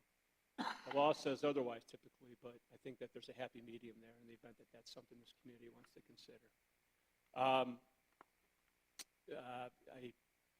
If there are any questions for me, yes, sir. 2 questions. First one is, who's your client? Client would be the township. But, who? Is each member of this board your client, or I represent the township, so my obligation is to the best interest of the township. Okay. So if you have a board and you have conflict in that board, and maybe some members of that board maybe don't want to communicate with other members of the board, and you're the labor attorney, how do you deal with that issue? So you have specific issues that you're dealing with. How do you deal with that if there's maybe a minority member of the board who's not getting the information they should be getting? Who's your client? Well, are you suggesting that possibly in an organization there's a strong man, and that strong man has 4 votes, and he wants to rule over the minority of people? How would you, in getting information to all of the clients, what you're talking about, right? Yeah, that's what I'm trying to understand. Trying to understand that philosophy. So if you take direction from the board, I don't know. There's not a right answer. Yeah, and that's an excellent question, and I see that in my township side of the world. On my city side of the world, I typically don't have those issues. It's either the strong mayor form, City of Taylor, Rick Sowers, a strong mayor form of government, or there's a city manager form of government who typically is the administrative person in that regard. So in terms of townships, to the extent that it's possible, I think all the board members, certainly if there's a written legal opinion, that's something I think would be shared with the entire board. Okay. But in terms of the day-to-day operations, I'm not sure that that's really an efficient way to operate. I think that becomes more tedious and cumbersome ultimately, because then there may be too many voices. We plan on essentially privatizing our HR services over the next year. Our current HR director will be retiring in October, and we've hired a firm called Ecto HR to handle our probably virtually all of our HR needs. And we've recently hired a company called Corporate Benefit Solutions that will be assisting us with a wide range of analysis on all of our benefit options for current employees and retirees. And that's very much a work in progress. Do you have much experience in dealing with these third-party vendors that provide that kind of expertise? Yeah, there's 2 communities I can think of. Orion Township and Independence Township actually share an HR company. They actually share a person who works in one community 2 days and one community 3 days. So it's a third-party entity that's not directly employed, but serves in the HR capacity. And certainly we deal with all kinds of benefit providers, either direct healthcare consultants or companies that actually come in and provide that service in-house. So yes, that is the trend, quite frankly. Maybe not the entire department, but certainly supervisor. Part of that HR function has been outsourced just based on economies of scale, resources, information, things of that nature. Okay. The way we're going to be doing contract negotiations in the future is going to be the supervisor, the relevant department head, the attorney, and then on an as-needed basis, we'll bring in other parties like, the HR consultant, benefits experts who can talk in more granular detail about the intricacies of healthcare plans and stuff like that. So who do we get at the negotiating table? You get John Clark. Okay. Absolutely, without a doubt. That's what I enjoy doing. That's what I think I have a lot of good skills. I think that's one that I have in terms of, again, understanding the client need, preparation, preparing of proposals, doing the homework too. I mean, it's important to get a sense of not only this community but the surrounding communities. What are the communities doing? And that's one thing that I need help with, frankly, is I want to know what else is out there right now. What are other communities asking for? What's getting rejected? And none of us up here claim to have that level of expertise or involvement, because a lot of it is under the radar. It's chatter that goes on between labor and management in various communities, and the unions are talking amongst themselves too about what's going on over in that community. So it's really important for us to have a firm that has their reach that can bring other information to the table that we're not privy to. Absolutely. And that's, I think that we bring that experience, absolutely. And So it's kind of like competitive intelligence. I'm sorry? Competitive intelligence. Sure, absolutely. I have your resume behind you. Spartan. Yes. No, darn, oh, no. That's right. That's right. When did you go to UD? 91 to 94. So graduated 94. I actually worked for a firm downtown called Bearside, Den and Dreiker for 1 year, and then came up to, then it was Cox Hodgman. UD is a good school. Great school. Great school. John, I noticed on the resume, you've done a lot with emergency managers. Yes. I read into that you feel comfortable making recommendations for, this is a better way potentially financially to, do something, right? Absolutely. To look down the road and say, this could be a cost cutting. Am I reading that right? Well, it's that, and I think also the experience that I have working with the emergency managers, and I've worked with pretty much everyone going back to 2001, Lou Schimmel and Hamtramck, and I also do a lot of consulting work for the Department of Treasury, is that I see what communities have done to get themselves into trouble. And I've helped them get out of trouble. And even though Public Act 436 allows EMs to impose contracts, I was actually against that. I thought it was always better to get union buy-in. And 99 out of 100 times, even when Tony was in Flint, we negotiated those contracts with the unions. And I think that's important. But I think my point is that having that experience in working with communities in that circumstance, I think gives me a broader depth of the issues and allows me to provide guidance to a client who potentially may be heading down a path that they don't foresee at that point in time. Thank you. So how do you propose handling the economic analysis of various proposals? How are other communities doing it? Does our HR department or our finance department come up with the data, or do you assist with that? In the past, that's been a weakness here. We haven't had good economic impact, or what the cost analysis is, of the various proposals. It's all been verbal, difficult to remember. It's not been laid out in a logical management decision-making form. Yes. So again, I think it's helpful to look externally, but I think it's also helpful to look internally. And something that I always recommend is I want to look at don't just tell me how much somebody makes. Give me a total compensation package. That would start with wages, pensions, health care. What's the value of their sick days, their vacation days, their longevity, their personal days, their funeral days? Put together a comprehensive list and give me a bottom line number. What does it cost to keep that person employed? And because you get a lot of, well, hey, Redford did this or Canton did this. Well, guess what? You have to look at the whole package. You can't just look at one particular item as part of that package. So-and-so may have a better pension benefit, but the wages are different over here or vice versa. So you've got to compare the total package. And the best way to do that is typically through a finance department. And I have documents that I've used in 312s and fact findings that would assist in that regard in terms of what are the various components that would go into that formula. So you have some pro forma recommendation that you would provide that absolutely would be a tool to start from. Absolutely. Because we have to know walking in what are we dealing with as opposed to just kind of waiting to hear what the union wants to propose and then respond to it. I've never found that to be successful. I think it's better to be proactive, to have that information up front before you even get to the table. And you've got 5 contracts coming up in the next several months, so which I think is good. Some communities, some lawyers like to have them spread out. I think having them active is good. Having them together is good. It can be good. I've had good experience in dealing with it in that regard. Okay, any other questions?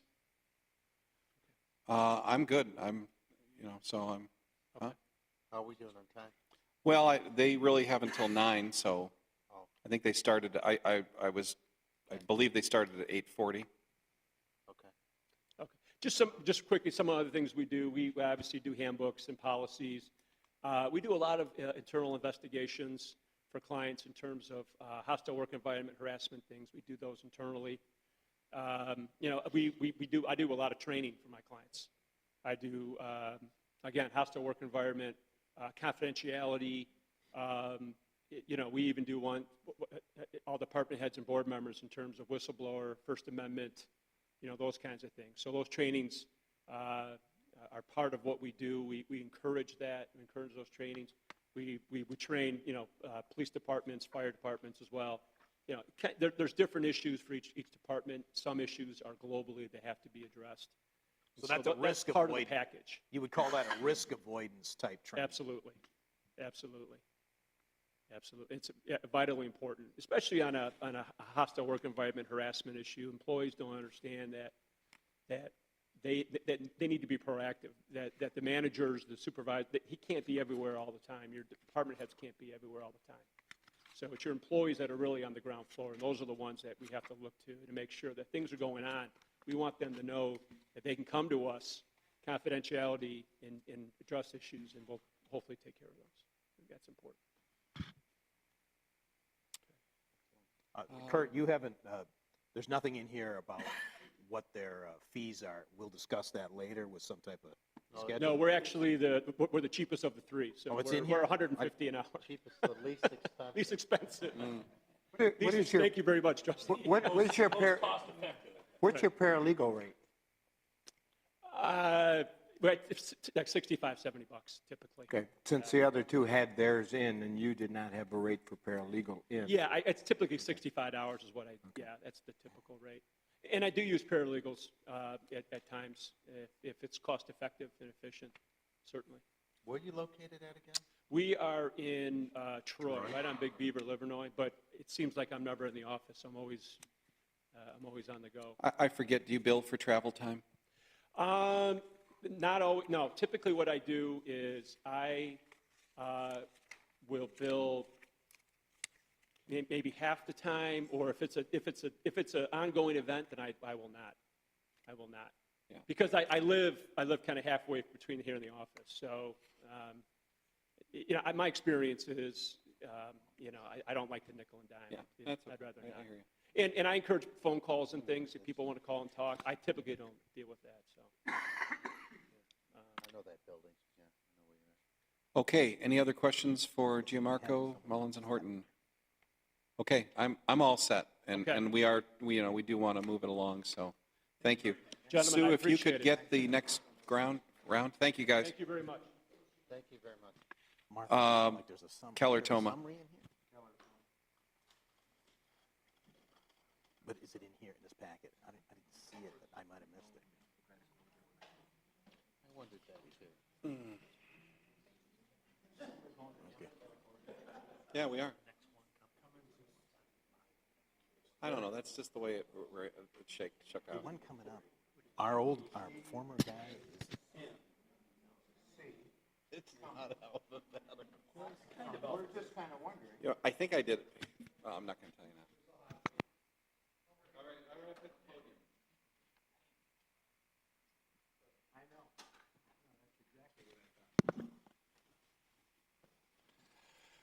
Okay, this is Keller Toma. Just want to give you kind of the basic rundown. We're going to give you 20 minutes or less. We have read your resume. It's part of our agenda pack for tonight. Beware, because 4 of us are lawyers, and the other 3 are smarter than lawyers, actually. So you got to be careful with us. We are looking at several collective bargaining agreements that are due at the end of this year. They expire at the end of this year or into next year. We're going to have a very busy time with several different contracts representing various bargaining units. The way that we're going to be doing collective bargaining at the table will be led by myself with the labor attorney and the relevant department head.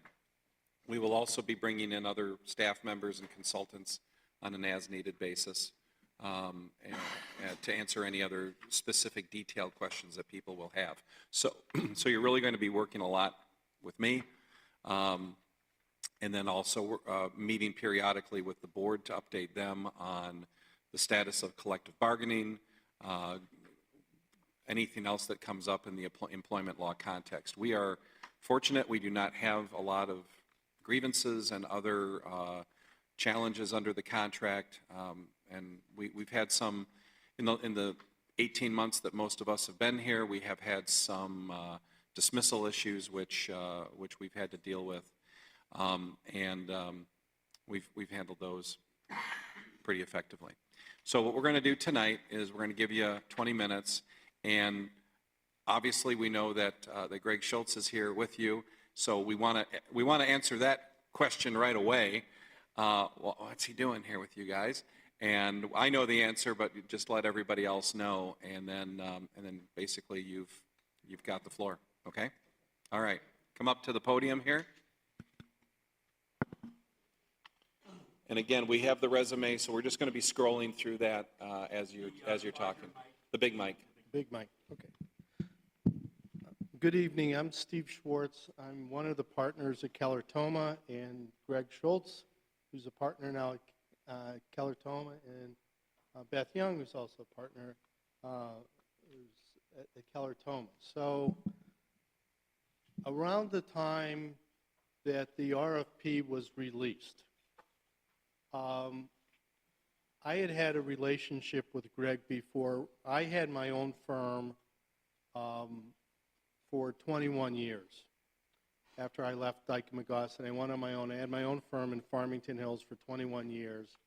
I moved to Keller Thoma as up counsel in 2015. One of the younger partners left to go to MSU, so I formally merged my firm with Keller Thoma last September. Before that, when I was doing work trying to reform the Detroit Water and Sewage Department, and there was more than I could do, I brought Greg in to help me with some of their grievances. And then he continued to help me when I started to help set up the Great Lakes Water Authority from Labor Relations. So we were looking internally at our succession planning and where our firm was going. And around the time that you released an RFP, we started talking to Greg about coming to join us. And that wasn't a difficult process, but it took a little bit of time. And we had maybe a week to go, and we weren't done yet. And we had a partner who was away. So Greg said, we're going to put in a bid, you put in a bid, and we'll see what happens, and if we'll work it out. So we each submitted proposals. Greg and Beth then we worked through the process and merged the two firms together. So Schultz & Young is winding down its operations the same way that I'm still winding down a few little matters for my old firm, but I'm a partner in Keller Thoma. So we would honor both proposals. So I don't know if you would want to do a contract or you want a simple retention letter, but you would engage Keller Thoma. You would decide either through tonight or further discussions, who do you want as your lead attorney, particularly in negotiations? Do you want me? Do you want Greg? Who are you more comfortable with?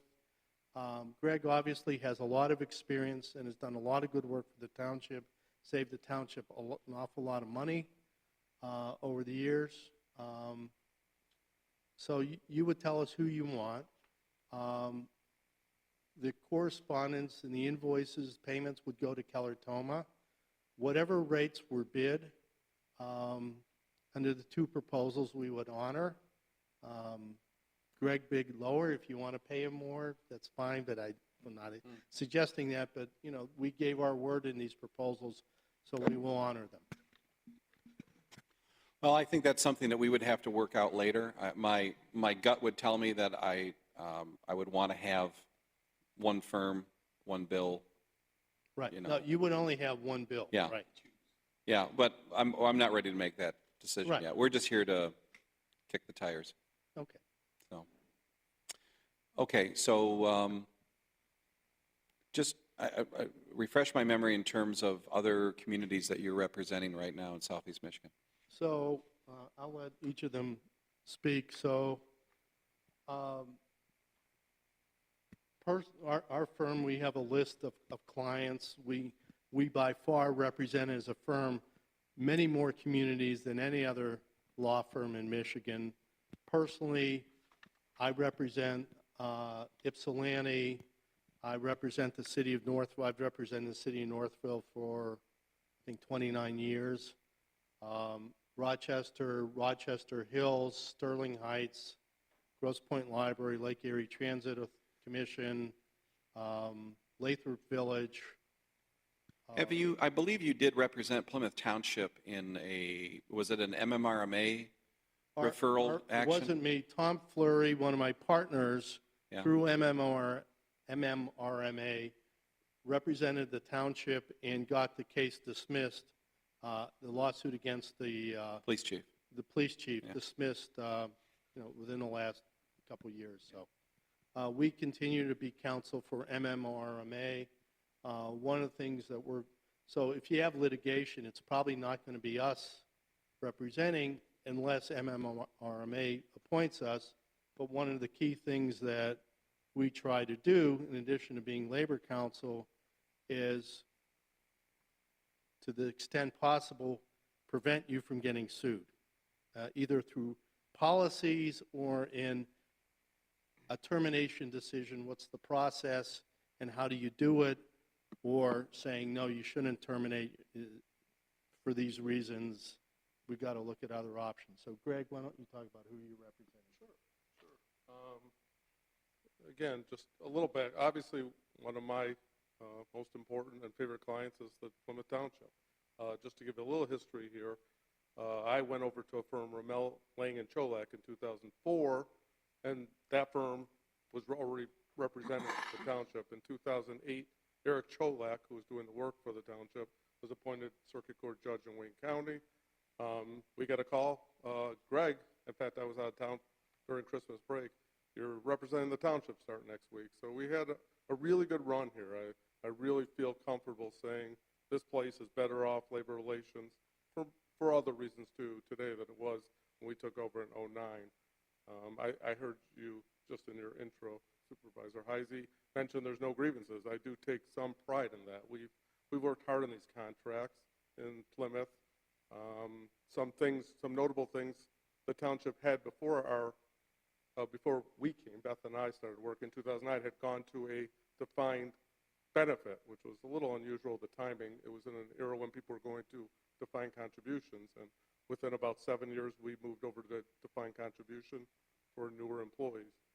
We've also worked with the township to create health savings accounts in lieu of retiree health insurance. We were on the cutting edge a bit with that, as well as something which was really huge, which still a lot of communities don't have, and that's that at age 65 here, we pay employees into an HSA account, and they get off our insurance, which really saved a lot of money. So, in terms of labor relations, we've had great relationships with the reps here. Joe Valenti represents Teamsters, worked with his dad at Detroit Public Schools. That's one of our clients we've represented for 25 years. Tom Funke, POAM, I worked with him when he was a police officer in Livonia, another client of ours, Livonia. Have respectful relationships. They respect us. We get along. Even since this new administration has taken over, I've worked with Supervisor Heisey. We relatively quickly resolved a couple of negotiations that had been outstanding under the prior administration, the dispatchers and the command. And I've worked with Clerk Borba in dealing with some Act 78 stuff. We've really improved some things there. So that's basically, we've had some 312s here, and that's kind of, it was the 312s that helped get us a lot of the good contracts that we have. I would argue that the Plymouth Township contracts are the best contracts around.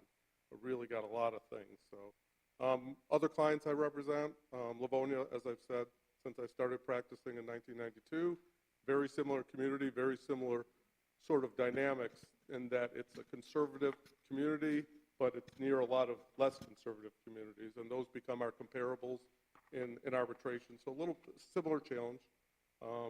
We represent Brandon Township, City of Chelsea, also, as I mentioned, Detroit Public Schools. We also represent Wayne County. They hired us when we started our last firm, 2011, and we've basically done all their arbitration work since we took over there. So it's another of our clients. We've also done some ULP defense here. There hasn't been a lot of, there was some labor unrest, surely, with concessions. Worked through that. We had a termination arbitration. In fact, I met Tom Fleury. We handled the arbitration of that former sergeant who we terminated, and we upheld the arbitration, which I would argue led the way to Keller Toma actually getting a good dismissal. But we worked with Labor Council, other council besides Keller Toma, once things did go to litigation. But very little has. It's been relatively calm. And I think ultimately the best test of the work we've done over the 9 years here is that there's not a need for attorney here like there was when we first started, less of a need for constant attention to matters. There just isn't a lot of labor unrest now, and I think that's at least we deserve some credit for that. Hello, everybody. I'm Beth Young, and as Greg mentioned, we started our firm, Schultz & Young, in 2011, but even prior to that, we were together at Rommel, Lang & Cholak, and even prior to Greg taking over as lead labor counsel in early 2009, I assisted Eric Cholak when he was lead labor counsel for Plymouth Township. So I've been involved in some way or form with helping Plymouth Township with their labor matters since I started practicing in 2007. Mostly in a support backup role, but I have taken the lead on some things there in the early days of my career. At least there was, as I think we've kind of gone through a little bit, some labor unrest, and there were some complaints that needed to be investigated and things like that. I've sat second chair and helped Greg in arbitrations with the firefighters in particular, Act 312 arbitration, and also taken the lead on other matters. I've been a resource for Human Resources Director Kubatis over the years on issues with Americans with Disabilities Act, FMLA, and some of those HR administration kind of issues. We're in the process of essentially privatizing our HR function. Our Human Resources Director will be retiring in October, so we have hired a firm called Ecto HR that will be doing hopefully all of our HR services. And then we also have hired a company called Corporate Benefit Solutions that will be handling all of our benefits basically for active employees and retirees. Have you had any experience in working with some of these vendors who are providing otherwise traditional HR services? I haven't worked with those two vendors, and before I answer the question, other communities in Wayne County that I represent, I've represented Wyandotte since 1988, Wyandotte Municipal Services, City of Trenton, and more recently Allen Park. I've not worked with those vendors. We work with, I'm sure Greg and Beth also, health insurance vendors and coming up with solutions and best benefit packages. If you are outsourcing virtually all of your HR functions, you're at the cutting edge. That's in part reflecting there aren't HR people around with labor relations background. They don't exist anymore because labor relations has dried up considerably. Mm-hmm. I think the challenge will be the HR manager who's here develops sort of the scuttlebutt and the personal relationships, and so whether an outside contractor, how much they're there, and gets the lay of the land. So we're going to have to sit down and figure out who's going to do what, so there isn't overlap of functions, but everything's coordinated. But I'm probably, when I get home, I will think of the situation where I've done that, but none comes to mind immediately. That's okay. Any other questions from the board? So in terms of billing, do you bill for travel time? So Greg pointed out in his proposal, he doesn't bill for travel time. I've always billed somewhat for travel time between normal business hours. I live in Farmington Hills. I live about a minute and a half from Greg. So I try to schedule meetings so there isn't travel time. So, for example, in Midland, when I was going up to prepare for an Act 312, they said, why do you want to meet at 8 o'clock? Aren't you coming a long way? And I said, I get up early anyways, and I don't want to bill you for travel time. So I would try to meet with you as early as you can. When I go to Northville, because that's a short drive, I try to meet with them rather than going to Southfield to my office and driving back. At night, if I were coming at night, I wouldn't be billing travel time. I'm here really early. Yeah, so I'm happy to meet you at 8, at 7, whenever. I want to minimize that. The other thing that we try to do is schedule where we're going. Sure. Because if I'm not careful, I'm going across the metro area every day, and I don't want to be doing that. So today, I scheduled a meeting in the afternoon in Ypsilanti because I knew I was going to be here tonight. And that's how I try and do things. And a lot of my practice is around the 275 corridor. So I try to, I have a private sector client in Romulus, so that's how I try and do that. I try and cut the travel time down. If I'm yakking on the phone for somebody else and I bill that, I cut that out of the travel time. Do you represent Farmington Hills right now? Our firm does. Gary King represents Farmington and Farmington Hills. We made a conscious decision, even though I'm a resident, that I would not represent Farmington Hills, and I would represent other communities. Okay. Yeah, Chuck. Have you done, or would you consider using Skype, sharing documents on your desktop to avoid travel? Have you ever done that? So I've had clients in northern Michigan. We have a township, a small township outside of Traverse City. Except for labor negotiations, everything is done over the phone or by internet. So we can Skype. It really isn't very far from my house to here, so we'll work around that. But if instead of having a 20-minute meeting, we'll do a phone call, because that doesn't make sense. If it's a more complicated issue and you have lots of people, it'll take more time. It makes sense to have more of a face-to-face meeting. But yeah, we can do that. That's not a problem. I will give you an example. So for Peninsula Township, which is next to Traverse City, in my proposal, I said I'll bill you for travel time, but I'll try to minimize it. So every time I've gone up there, I've driven up on a Sunday afternoon or night, and I've never charged them a dime of travel time to avoid that. So I came out of, before I was a lawyer, I worked for Birmingham. I worked for a very frugal city manager.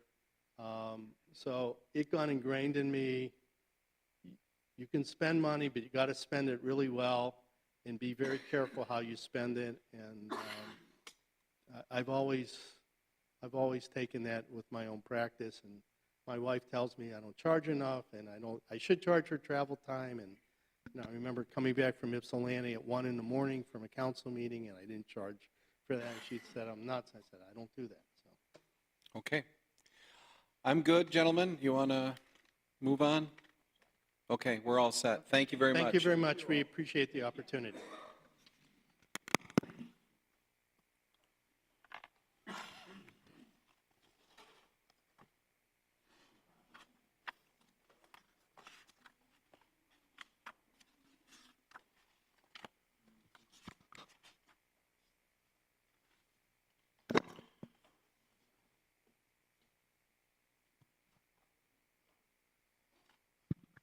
Okay.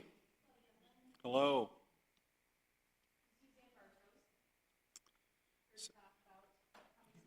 Yep. So before you start, let me just give you our preamble here. You got about 20 minutes. I won't take that. And we've already looked through your resume. It's been part of the public record now for the last couple days. We're not voting on anything tonight. We're just wanting to meet people and ask questions. Now, in the interest of full disclosure, I did work for Cummings McClory for 1 year in the year 2002. That was 16 years ago, so I'm not going to abstain on anything here tonight. Anyway, so I certainly have a familiarity with the firm. What we'd like to do tonight is just hear a little bit more about yourself, what the firm kind of philosophy is. I want to let you know that the way we're going to be doing labor negotiations here, most of our contracts are up at the end of this year and into early next year. So we're going to be very busy. And the format that we're going to approach it with is I will be the lead negotiator along with the labor attorney, working hand in hand with the labor attorney and the relevant department head. We will also be bringing in, on an as-needed basis, experts, our finance director, HR, people who know benefits and stuff like that. So we will be bringing them in sort of on an as-needed basis. So take it away, and then we'll ask you some questions. All right, thank you. I'm also a litigator, so I'm not used to standing behind a microphone. I'm used to being out in front and moving around, so I'll do my best to stand still here. But I wanted to, first of all, thank you for the opportunity to speak with you tonight. I'll tell you, I took a look at the other proposals that were submitted, and I saw the gentleman here today, and I was a little bit worried about, should I even, waste my time, waste your time talking to only me from Cummings McClory? But then I thought to myself, I'm a great attorney. I work for a great firm. So yes, you should be listening to me. I should be talking to you. I have I like to tell people I'm the Doogie Howser of law firms because I've been practicing for over 30 years, but I think I started when I was like in first or second grade. I'm not going to tell you how old I was when I actually became licensed. But Mark actually knows because we went to grade school together, I guess. I know, Bob. Why does she look 20 years younger than me? I know what you were going to say. Yeah. So was he held back? Is that what the problem was? 3 times. But like I said, I've been practicing for over 30 years, and I've been doing employment and labor work for, a very, very long time, at least 15 to 20 of those years. And I have been at Cummings McClory. I had my second stint there. I was there from 85 to 2000. Left, had to go and spread my wings and prove I could do it somewhere else. And I was a shareholder at a large law firm, Plunkett Cooney, downtown. And ran into an ex-partner of mine and got to talking. And he says, why don't you come back? Went, I guess I will. So I'm back. I'm home, and I love it. It's an absolutely wonderful, great firm, great place to work, and a wonderful bunch of people. But anyways, more about myself. I've been doing all sorts of employment and labor matters. I've done everything from negotiate the contracts to all sorts of the employment things, such as the EEOC, all the administrative hearings you'd ever want to attend, arbitrations, litigation, human resource consulting, all sorts of things. I have found, particularly in this situation, in this area of law, and actually probably in all aspects of life, is that relationships are really what matter. And that's where I really excel. Not only do I have the experience behind me, I have an incredible law firm behind me that we have all sorts of, all the gadgets and all the electronic equipment and all the research and all the support staff you could want. I have all of that behind me, plus I know how to build relationships. I have the desire, and I also have the personality to do that. And especially with labor contracts, it's incredibly important for someone to build a relationship with not only you, which will not be a problem, but also for me to assist you in creating or developing or improving your relationship with all your union.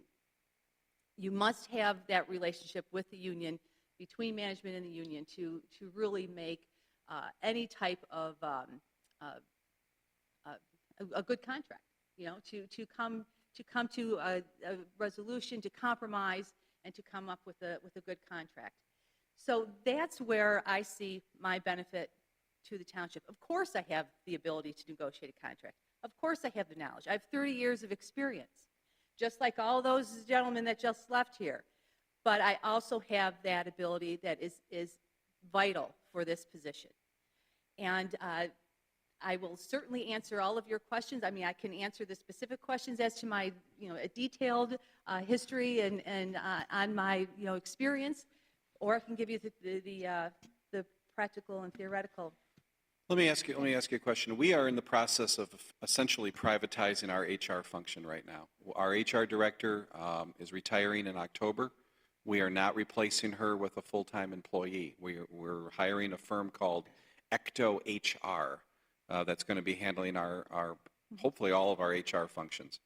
And then we have another company called Corporate Benefit Solutions that's going to be basically managing all of our health care and other benefit packages for active and retired employees. I don't know if have you had any experience in dealing with that type of third-party vendor for No, HR? I have not even heard of those. That's okay. I'm sorry. No, I'm not aware of those companies at all. We're on the cutting Yeah, edge. yeah, that's interesting. It's, Also for background for you, our HR director did not participate in labor negotiations. oh, okay. Okay, okay, all right. We're not going to have a big gap. Mm-hmm. All right. So Yes. who's your client? Who do you represent? At the moment, you mean? No, no, who's- no. If we hire you, who's your client? Oh, it's the township. It's the people of the township. And obviously it's the board representing the people. I mean, that's who I listen to, and that's who I would get the directives from.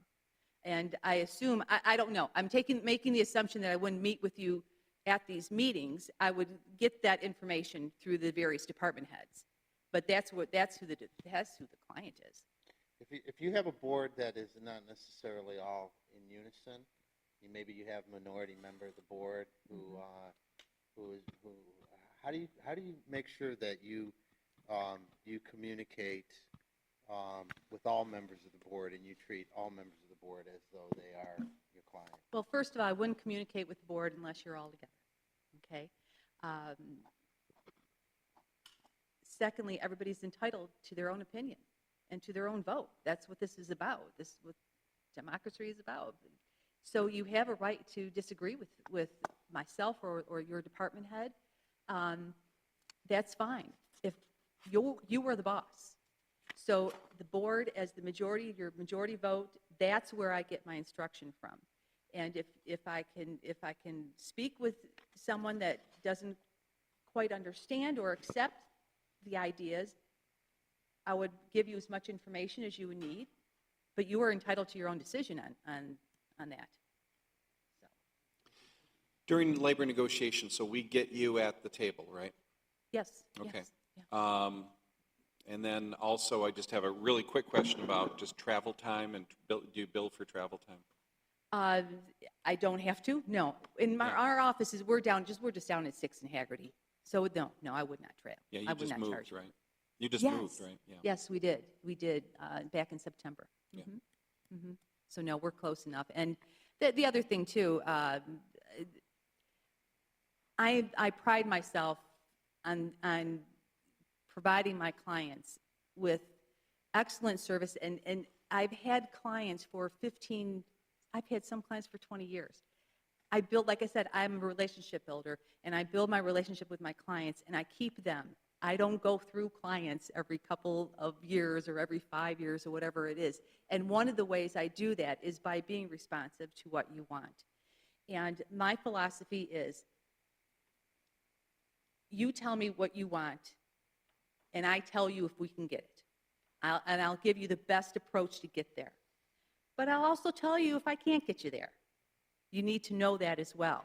But my approach is the client tells me what to do, And as long as it's feasible, legal, we do it.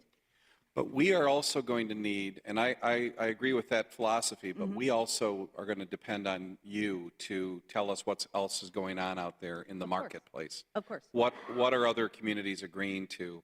How are benefits and wages being structured in other communities? You know, just because you're getting, you know, a 2% raise doesn't mean you're not making up for it somewhere else. So Right. give us, you know, we're going to want to know what else is out there in the big picture. Yeah, yes, and you do have to get creative sometimes. I had a client recently that they would not, no way in the world were they going to approve a $200 a year bonus for boots for this one unit. And I don't care, by gosh, they were not going to do it.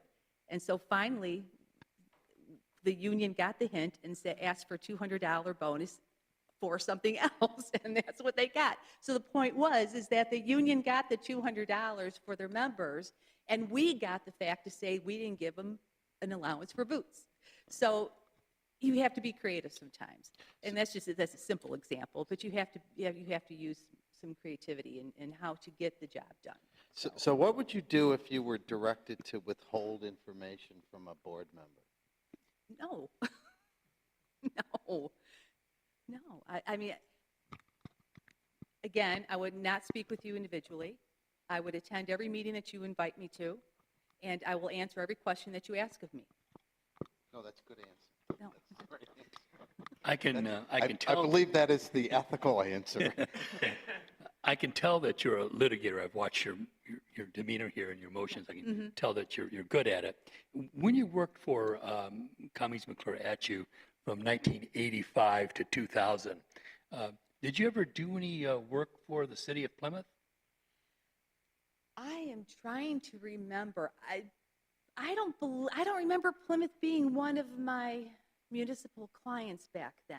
I think ATU had that as a particular. Yes. Did you do any work with ATU for the city of Plymouth? Back then, I worked with Mr. Echo on a lot of things back then. But oh God, I'm sorry, I don't remember. I just don't remember. I did handle an employment matter for the township just recently. I'm talking about the city of Plymouth. I mean. Oh, no, yes, I know. But for the township, I did something recently. But for the city of Plymouth, I just don't remember. I'm sorry. I can't tell you. Okay, thank you. What did you recently handle for us? It was an EOC claim about 2 years ago. Yeah, it was before my time. Yeah, you weren't here. It was. You guys remember that? It was an EOC claim. Equal Opportunity Employment Commission? I can't. It was someone in the police That may department. have been an under the radar deal. I don't know. It was someone in the police department, a female. Oh, okay. I think I know that one now. Okay. Now, how did you get that case? Were you assigned by the MMRMA? Yes, the Okay. MMRMA. Yes. And you see no conflict? Because I know Cummings McClory and Johnson Rosati get the bulk of the MMRMA cases, but there's no conflicts there that you see. No. In fact, I don't handle. One of the reasons why I was brought back to Cummings was to handle their employment and labor work. And the employment work was focusing on MMRMA, but they don't have a lot, so I handle 1 or 2 cases a year, and that's about it. With MMRMA, I have my own client base, and I'm doing the labor. Okay. Okay, gentlemen, do you have any other questions, comments? No. Anything else? How do you handle the comparison of the impact of various alternatives that we would be evaluating to develop a negotiating strategy?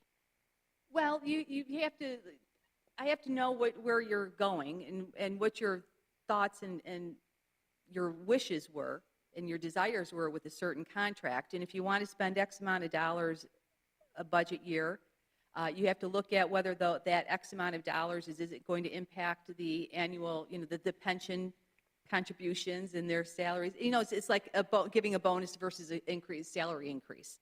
The salary increase will stay there and forever compound. The bonus doesn't. So you have to look at, there's a lot of different areas that you look at when you're analyzing the financial impact. And I do rely on your budget director or your finance person, whoever that is, to give the information as to how much, the $200 boot allowance a year is going to cost the township, that type of thing. So, I don't know, I hope I answered your question. Yes. Okay. All right. Okay, All right. guys. Gary, you're all set? Yeah. Okay. Okay, thank you. Thank you very much. Thank you. Thanks for staying with us this long tonight. It's been a long meeting for all of us. Okay, let's move on to agenda item F4, contract with Albanese and Lutsky. Are they still here? They're still here. Wow, that's dedication, I'll tell you.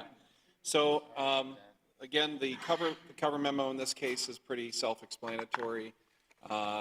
This is a local firm that specializes in golf course architecture and master planning. It just so happens that, this was one of the recommendations of the golf course committee to seek a consultant who could help us with this type of master planning effort. The language that's in the background there regarding the hiring of a professional golf course consultant to develop a master plan, et cetera, is taken right out of the recommendations of the golf course committee. I don't think, we still have one member back there tonight. So this is what basically Albanese and Lutsky would be doing for us. Normally they would be charging a lot more than $14,000 because they do golf courses all over the world. And I believe as Mr. Albanese will tell us tonight, he's doing this partially as a professional, but also as a citizen of the Plymouth community so that he can make a difference and give back in some way. I would like to really get started on this now because really time is of the essence and we're looking at many different elements at the golf course. We're looking at this. We're looking at an RFP for golf course management services. We're looking at appraisals of the triangle and the clubhouse and associated properties. So we got a lot of things going all at once, and this is going to be another element of that. So if you'd like Mr. Albanese to come up, he's waited so long to have his big chance here in front of us. I don't want to turn him away, but does anybody have any questions for Paul Albanese? Anybody? Is there anything that we can do to make your job easier or quicker? Any data that will help you? Yes, absolutely. So who is going to be, Kurt, the person that will find that data and provide it in a timely fashion? Well, it depends on what data you're looking for. We've already got some, actually. You've already got some. You can get some from Hilltop because they still work at our request, or we get them from Billy Casper. You can get some of the data from Mark Clinton, maybe from Cindy Kushner, maybe from the clerk. We've got contract documents and bid documents from the past. I've even got some files in my office, too, that might be helpful. So I would start by what's the question, and then probably go through me, and then I could direct you to the right person. Well, for example, maps. We have had many maps over the years. They exist here. We got to find them. We have maps, and then we can also create maps with our GIS guy up in the DPW. Yeah, if you hold on 1 second here, I got my guys put together the map. We took the liberty to actually hope that we were going to move forward with this, and we actually started to compile some maps already just to get a head start on this, because we do want to hit the ground running here if this does get approved tonight. We recognized it was on our own risk to just start looking at things and to start getting documents together. So we want to hit the ground running because there's a lot to do and there's a lot to get done before you go out to these RFPs and all these other issues that you have with the project. Just to address real quick why we are doing work around the world for a lot of big projects we've got going on. And this project, believe it or not, is actually near and dear to my heart for two reasons. One, I live in Plymouth downtown, which is I'm very excited to be doing this for my home community. And secondly, I told this during the presentation that I gave a few weeks ago. One of my first projects, or my graduate study projects, almost 26 years ago, was this exact type of project, where I was trying to figure out how to take golf courses and integrate them into the community and allow multifaceted landscapes to be connected in this fashion. How golf cannot be so separated from a community landscape. I think there's opportunities at Hilltop. We're going to look at all different aspects of this as we do the design process. And I think it's going to be an exciting process, but it is going to be one that if you asked how you can help me, if we can make the decision-making process relatively quickly, that would go a long way toward making this process smoother. So that's what Let's get back to maps. Maps. The township engineer that we had before, Dietrich Bailey, may have produced some maps. I don't know if any of that was passed on when the firm was sold, but it's worth looking. I will definitely look at, we're going to need all kinds of maps like that that have utilities on them. Are you with Dietrich Bailey or? Okay. Great. What we're going to need is mostly the infrastructure maps, things like drainage, that type of thing. There's a sanitary sewer that goes through that park. Need to know that.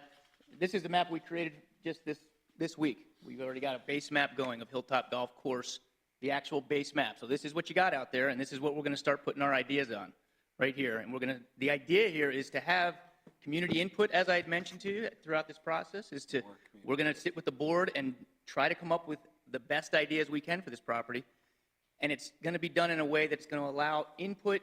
It's not going to be designed by the community, but it's going to be allowed to have the community understand how the process unfolds. So that's our goal.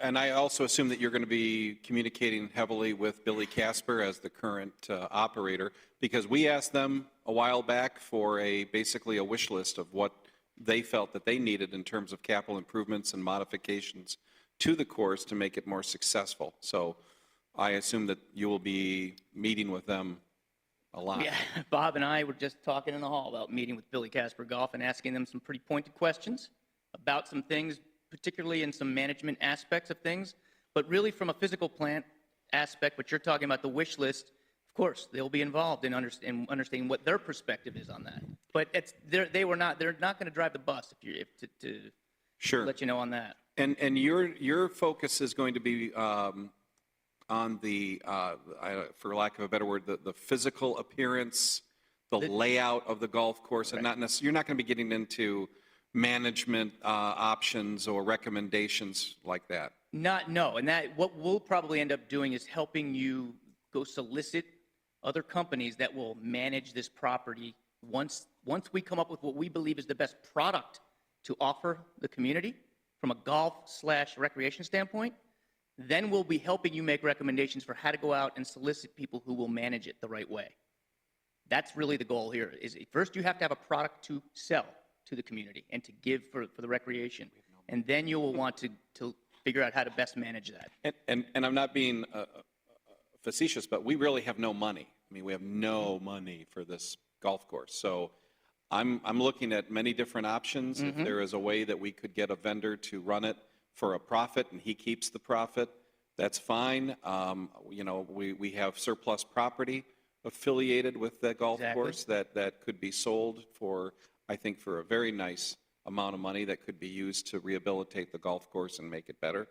So those are sort of, I don't want to leave anything behind or that's,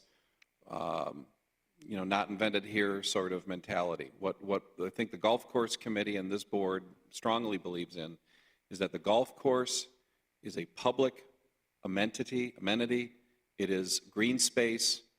It should be used for green space, whether that's golf, whether that's a public park or a hybrid. I love your idea where you're thinking about merging the two recreational opportunities and integrating them in more detail. I think that it's really attractive. I don't know what that's going to look like yet, but it sounds good. Yep. Maybe it's a simple matter of taking it down that fence, that old chain link fence that separates the two. I was looking at that today as I was staring at I sat there for an hour today just looking at the property and kind of just getting myself familiar with the layout. And right off the bat, I was thinking an integration between McClumpha Park and the golf course. There can be more integration just by taking the fence down. Yeah, and I don't think there's any interest. I've never heard serious interest of, making it like a 9-hole with homes in there and stuff like that. I mean, I think there's environmental problems with doing that. There's infrastructure issues. So I just want to address that because I got to tell you, man, when you go out there into the public with this public input phase, you are going to find that there are some really crazy ideas floating around this community about me, and it'll be you. Yeah, I've heard. You and I are going to come up with incredible conspiracies over the next few months. I've heard. You say crazy people. Diabolical. And so put those all to rest. so just be aware of that, you Yeah. know, Warned me. and let's keep in touch. But I want to make it very clear that we're not looking to sell the golf course for private development or homes or even some kind of a hybrid. I mean, But one of the potential or possible options is repurposing part of the land as green space and making like a better 9-hole course, right? That's right. One. That's one of the. Yeah. I think that's we're not going the same as selling land off. No. Different. Yeah. We're going to uncover. We're going to take. It doesn't cost. I mean, part of our proposal here, what you're going to pay me, is we don't charge by the drawing. We're going to do as many ideas and concepts as we can, even the crazy ones, to show people why they're crazy. So that's part of the process. So the time is of the essence point, just so that we all have the same kinds of timing expectations. What are we talking about here in terms of when you think you'd be coming back to the public with your full set of proposals and recommendations? Sure. After all of this public input and all the data gathering and all the brainstorming, when do you think that would be? In the next, I would like to have this process play out here in the next few months, by the fall. Over the summer and fall, and depending on setting up meetings for certain things, that's always the biggest time constraint, is setting up the meetings. But I would envision getting together with Bob and the golf board first and coming up with a schedule of events. And those will include us coming up with some design ideas and then saying, all right, how do we go about presenting to the public where we're at in this process, and to the board, to the board, to the public, who goes first? Doesn't bother me. We want to keep the process open and transparent. So the first phase here will be in the next few weeks of meeting with Bob. As I said, I started today. I'm kind of excited to get home and start putting stuff on paper. As soon as we start getting some reasonable ideas down, I'm going to say, Mr. Heisey, Bob, when do we set up a meeting to talk about this? And then see where it goes, and then you take the next step. And design is an iterative process. So we hit that, we see where we're at, and we keep going. And I want the board's input too, but I really want to keep the golf course committee viable as well. I mean, these are people who have really put a lot of time and effort into this, and I don't want to discard them. I think they've become experts, or I think they have the pulse of the community right now. And just to tout Bob over there, Bob was the superintendent at one of the best country clubs in this state, so he has a tremendous amount of knowledge. So you have a very valuable guy on your golf board. So since I'm getting oriented, Bob's last name is? McCurdy. McCurdy. Okay. Bob McCurdy's in the back. He's one of our golf course committee members. You're okay with being the subject of robocalls potentially? Or? I did mention that to Kurt as we were kind of talking about this and the board, and when I was interviewing, and I didn't realize how passionate a lot of people in politics are in this area. I've got a very good reputation in the golf business. I would just appreciate if the robocalls could stay out of me and not affect my reputation. I'm just here to try to help this community do the best thing we can for that community. So please, I would try to just keep away from the robocalls And again, on my name. Bob, this is an example. Sure. This is just Bob and I talking. I mean, it's an example again of where the politics in this town is really poisoning the environment. And we're combatants. We're politicians. We put our name on the ballot. But it really stinks when the opposition is going after citizens, especially volunteers and people who are trying to help us do a better service to the public. And to that point, I think Don articulated it very well. As you said, I put my name on the ballot, even as a part-timer. I'm fair game, right? But Don articulated well. It's having a chilling effect on the community. And so who the hell wants to volunteer for things knowing that no good deed goes unpunished? Okay. I'm looking for any more discussion or a motion. You know, I don't, Either just one? not to be technical, but I just want to make sure, I think you may have missed that. I think it was 14.5 on that contract. You might want to check that. Oh, it's 14.5? I think, but. Got to make it right. He's already nickel and diamond. So I I'm moved I'm to, already low enough. all right, we got it. I moved to authorize. Those labor attorneys we just had, they changed that. What's that? We had just interviewed a bunch of labor attorneys. They changed the whole contract. I'm just kidding. Actually, Was it? all kidding aside, I know our attorney does have a couple last-minute changes. Go ahead. Very minor changes. In paragraph 2.4, it says that the interest rate for late payment should be 1.5% per month. Under MCL 141.152, the maximum interest rate a township can pay is 8% per annum, which would be 0.66% per month. And then Deals off. And then in 4.4, the deadline is June 10th. We've already passed that. I would suggest that that be changed to June 15th.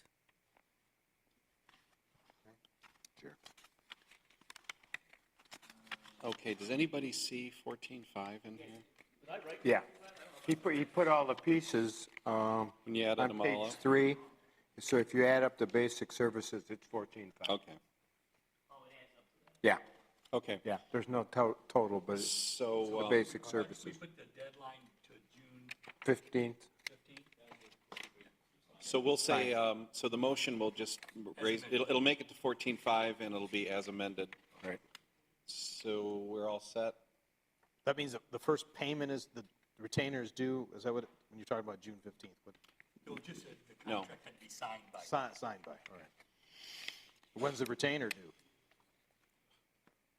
Last week. You want to do it? You want to make the motion? Sure. Mr. Supervisor, I move that the Board of Trustees authorize resolution number 2018-06-12-34, subject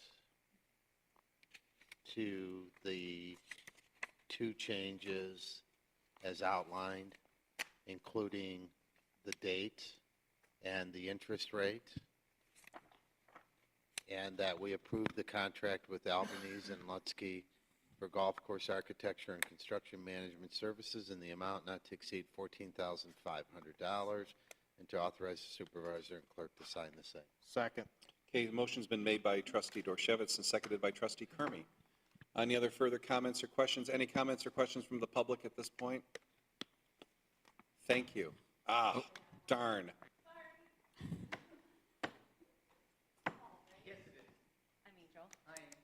Angel Price, 46963 Brooks Lane, and I was at the presentation that Paul did. It was excellent. One thing that I voiced concern about, they talked a lot about the golf course, and I mentioned to Paul that I really think we need to talk about a master, like what master plan makes the most sense. Maybe it's a golf course, maybe it's not. And looking at other recreation opportunities, and Paul mentioned that he specializes in park development in general. So I would suggest maybe changing the verbiage from like golf course architecture to just park architecture, and looking at this as a master plan as a whole, as any kind of recreation, not just the golf course, because maybe that's not serving the community in the best way in today's era. It's really integrated into the contract, though. I mean, it's Okay. contemplated as a golf course services contract and management design contract. That's what they do. And I mean, I think he's going to definitely look at this with a,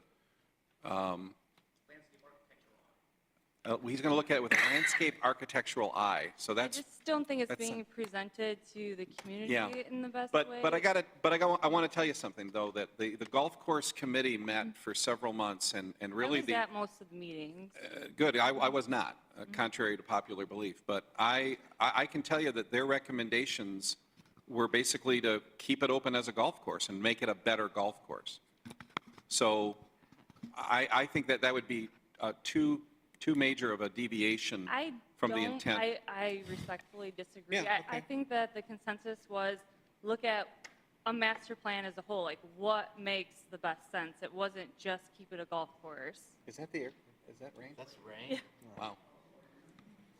but more than once, and that was you were obviously in all of the meetings, and when they brought the presentation to you guys, they said we need to keep it as vague as possible for that very reason, because we need to look at it as a general master plan and not just focus on the golf course. Yeah, let me just echo, you're making an excellent point, and that was the general gist, to look at all options, not to rule out keeping it as a golf course. I think at this stage, your point is generically fantastic. In terms of the contract itself, though, I'm afraid we either move ahead with this now as is with No, this. I think it's totally fine. That's Okay, great. all right. I just wanted, because it was Yeah. a point in the meeting, and of course we'll Yes. continue the conversation. And then I'm curious, what is the surplus parcel that you were referring to? It's the so-called triangle property, which is bounded by Ann Arbor Trail, Beck, and Powell. Oh, I know exactly where it is. But I just wanted to confirm that that's what you were referring to. Yes. Because That's what- that was something that came up in the meeting as well, not wanting to disjoint that from the golf course and the park, but keeping that all a green space. We haven't made a decision to sell it. Right, and I appreciate that concern, but I also have to weigh that against the fact that I have no money to do anything at this golf course. Totally respect that. If you can find me the money, I can keep, I'll keep the triangle as is. Thank you. Thank you. All righty, there's a motion. Oh, yep.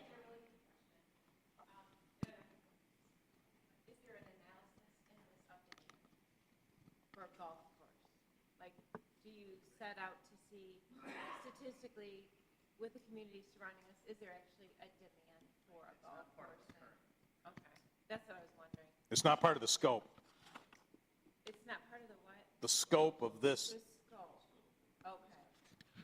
Okay, that's what I was wondering, because I'm not sure with the current culture how high a demand we have in this area for a golf course. And I think, Wondering about that. again, that's a good point, and I think that is something that this whole board will need to weigh, is even if the Augusta National Club is designed as a result of this, and we think as a community that we will get massive tournaments, if that's not financially feasible, then is that really the way to go? So I think that's a very good point that will continue to come up. At a previous township meeting, there was a gentleman that got up and asked how much was generated from the 1% fee that was put on our tax bills for administration, and that was like $600,000. Correct. So that money was generated and actually frees up $600,000 from the budget that we normally had spent for that department. So where was that $600,000 spent that was freed up, and could it be used for supporting things like our recreation? Well, that money is to cover the expenses of the treasurer's office and the administration of the tax collection process. It's been Yes. outlined many times at public meetings, and I'm not But- sure if that's really germane to the issue before us. Previously, the $600,000 that was spent on that department came from the general budget. So where is the $600,000 we used to be spending every year? I don't believe Where did that it go? question is germane to the item before us. Essentially, it went to salaries for new hired firemen. That is a very misleading and inaccurate statement, Chuck. It helped fund it for this. We Very- needed that money to Very misleading. hire the 6 So, firemen. well, that's your opinion. Well, it should be something that could be shared with the community. Where did the $600,000 shift in the community's budget? Once again, your question is irrelevant and not germane to the matter before us. Well, it was Now, if Mr. Kermey wants to answer it in his own way, and I did, then he's free to do that, but it's not relevant to the golf we course claim to have no money, contract in but front we're of you. now taking in $600,000 more than we did the previous year. I can address it. One point real quick is, if the question was, can that money be used for the golf course? The answer is no. They're separate and distinct governmental funds. You can't mix general fund money with golf course fund money, or you can't mix general fund money with water and sewer money, because it's a Hold on. It's a For- separate For a fund. decade, the golf course income of $200,000 to $300,000 came to the general fund. The profit came to the general fund, and we spent it at will for general fund activities. That was probably before it was set up as Before a, what was as set a up? the golf course today is a separate fund, just like the water and sewer fund is a separate fund. We use that money. for- Yeah, we know. That would have been so long ago that Well, it was in the 2000s. 30 years. No, 2000s isn't 30 years ago. So, anyway, Okay, we're off topic. We're off topic. so let's approve this. This is a great idea. Okay, good. Let's, who made the motion? Bob? Bob. Seconded by Chuck. Mr. Clerk, please take the roll. Trustee Dempsey, Yes. Clerk Borba, yes. Trustee Dorchevitz. Yes. Trustee Heitman. Yes. Trustee Kermy. Yes. Treasurer Clinton. Yes. Supervisor Heisey. Yes. Motion passed. Okay, thank you. Good luck. Thank you, guys. I'll see you Okay, soon. thanks a lot. Thank you. Thank you for doing this. Thank you very much. All righty, next up is item 5, an intergovernmental agreement with Wayne County regarding additional township park improvements, pretty self-explanatory. We're looking at LED streetlights for the large parking lot at the Four Seasons Pavilion in the amount of $13,000, and we are also setting aside, requesting from Wayne County $3,500 for a swing, which was authorized by the previous board in honor of the late trustee Kay Arnold. This is bundled into one IGA. This is money that is earmarked for us through the Wayne County Parks millage allotment for Plymouth Township. May I have some background? The Musco contract already has this that we approved previously, has these two lights in it already. The Musco contract does, but the county is not, there's enough of a separation between the two now. You know, it's ball diamond light, the original IGA was for ball diamond lighting. This is for this is going to be for two parking lights, street lights at the parking lot. But we don't need a new contract with Musco because No. it's already been completed. Right. It's part of the original scope of work. Yeah. And they've already started working out there. Yeah, this is just so the county knows where the money, the financial allocation that goes to those lights. Who's going to select the proper swing configuration and brand? That has already been arrived at from Sarah Weissel has been working on that, and she went out and got, she went out and did her due diligence on that. Did the township engineer, did you help on that at all? You did not. So how big is this swing? It's a wooden swing. Like two people swing? Yeah, 2 or 3. And That's it costs that's an expensive $1,200 swing. to assemble it in. Although we allocated 10 grand. The township, the original motion was for 10 grand, so. Yeah. 10 grand Good for deal. a swing. Huh? Never mind. Okay, so any other questions or comments? Questions or comments from the public? Need a motion? Mr. Supervisor, Mr. Clerk? I move to approve Resolution 2018-06-12-35, authorizing the supervisor and clerk to sign the interagency agreement with Wayne County for the improvements to Township Park. Thank you. Motion's made by Clerk Vorba. Is there a second? Second. Second by Trustee Dempsey. Mr. Clerk, please take the roll. Supervisor Heisey. Yes. Treasurer Clinton. Yes. Trustee Kermy. Yes. Trustee Dorchevitz. No. Clerk Vorba, yes. Trustee Dempsey. Yes. Trustee Heitman. No. Motion passed. All right, thank you. Okay, let's move on to item 6. This is the Metro Act application. Kevin Bennett, this is yours. Okay, MCI Metro Access Transmission Services Corp.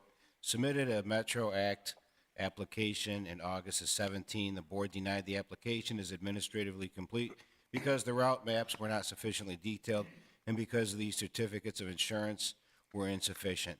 They resubmitted their application in April of 18. The route maps with the new submission were sufficient. The certificates of insurance were not. Through multiple correspondences with the applicant, they finally submitted two acceptable certificates of insurance. One was for Metro Access, and one was for their contractor. They both comply with the requirements set forth in the telecommunications ordinance, and I recommend that the board grant the application and grant the permit. Does this What are have they anything to building? do with the cell tower on the DPW No. site? Nothing, okay. They're both Verizon, they're both. That's good. No, it doesn't. Metro Act deals only with wired communications. Cell towers are not wired, so they don't fall within the Metro Act. So they're laying fiber optic line. Help me out. What are they making? Building? Fiber optic, both aerial and underground. On existing poles? I'm not sure of that. If there is, the zoning ordinance does require co-location if possible. All right, so we don't see any risk in this. This is routine expansion of the network to provide better service for customers, businesses, high-speed internet in Plymouth. Yes. Okay. They're not building those ugly boxes all over the place, right? Is that part of this? I think that's AT&T. Well, there was something that came up about a month ago in the State House about it was Wi-Fi. That was wireless. That was something different. Yeah, That's where this they'd is have a not- pole every 200 feet or something like that. That would be what Mobility submitted some That was months the ago. 60 feet. That was You're right, they're Mobility. the Yeah, that huge, the was huge metal poles. Yeah, that Yeah. was a different technology. All right, let's go for it. You want a Okay, motion? all set. I'm looking for a motion. Any comments or questions Okay. from the public? Oh. Nope. May need a motion. I move to approve Resolution 2018-06-12-36, authorizing the Metro Act permit application submitted by MCI Metro Access Transmission Services Corp., and to grant the Metro Act permit to MCI Metro Access Transmission Services Corp. Thank you. Motion's made by trustee Kermia. Is there a second? Second. Second by trustee Heitman. Mr. Clerk, please take the roll. Trustee Heitman. Yes. Trustee Dorchevitz. Clerk Borba, yes. Trustee Dempsey. Yes. Treasurer Clinton. Yes. Supervisor Heising. Yes. Trustee Kermy. Yes. Motion passed. All right, next up is item G, supervisor and trustee comments. I can't think of anything right now. Just thank you, gentlemen, for your patience tonight. It was a short agenda, but a very, very involved one, and I appreciate your thoughtfulness and your consideration of all the items. Bob? No. Gary? No. Jerry? I'm good. Mark? I'm good. Jack? Just that I hope we will be taking up, at least maybe for the first time, some review of a proposed EMS RFP project draft at the 26th meeting. Thank you. Chuck? Couple of questions. One, the water quality report, is this the final draft? Yes. Should the date be 2018? No, it's because it's a look back onto 2017. And this will be distributed when and how? It will be distributed, there will be a postcard going out, letting people know where they can see it online. And then they can also access hard copies here at Township Hall. And the newsletter that went out just came out this afternoon. I think it has a link to You mean it. the e-news? The e-news, yeah. The e-news has a link to it as well. It's all about saving money. In the old days, we had to publish the whole thing and mail it out, and it was very expensive. But the state now allows us to do it electronically, and we go the extra mile just to send out a postcard to let people know that it's online. It's still cheaper than mailing the whole thing out, so All right. belt and suspenders. Two more items. One easy one. For budget preparation, which has to be a draft on September 1, how are we going to have a meeting, or should we just get budget items to you or to somebody else? If you have a specific request or concern, please let me know, and we'll consider it in the budget I have one that I already deliberations. gave you, which was the sidewalk gaps. All right. Last item. This is for you, Jerry. The 3 invoices for dispatch services to the city of Plymouth. Yes. What's the next? Maybe you don't know it now, but send me an email I sure will. or have say where we are. I think it's about $30,000. We owed them a recalculation of the population. Right. Cindy just got back today from her vacation. It's on our hot sheet list. All right. Anything else? Oh, yeah. When you, I know. you shouldn't have asked. When you dial our general phone number, 3840, and you go through the prompts for the Department of Public Works, it says something about if you want a final water bill, fax it. I don't believe, are we still really doing, fax it and wait 24 hours? If that's the case, we need to think about that process. It's non-competitive. And then second, we say we pick up dead animals, and we don't. So somebody needs to look at that greeting so that people don't get the wrong impression or whatever. Well, we don't necessarily, sometimes we will pick them up if it's bad, but what we usually do is refer them to Wayne County. You know, we don't want to get into the intricacies of what governmental unit is responsible, but we do ultimately let the county know. That's probably why I should take it off the greeting, because it's raising expectations. Okay.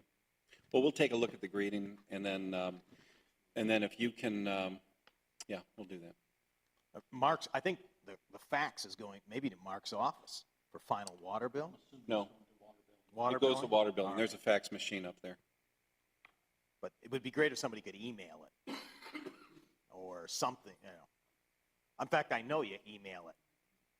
I've done it. You can email it as a PDF, yeah. Yeah. So. And maybe people do, you know.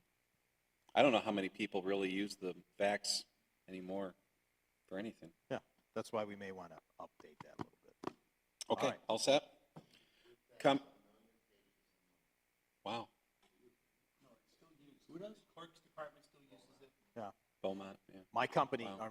I know I have a customer that faxes 40,000 POs a year.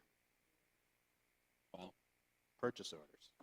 FedEx is $1.76 a sheet if you want a fax.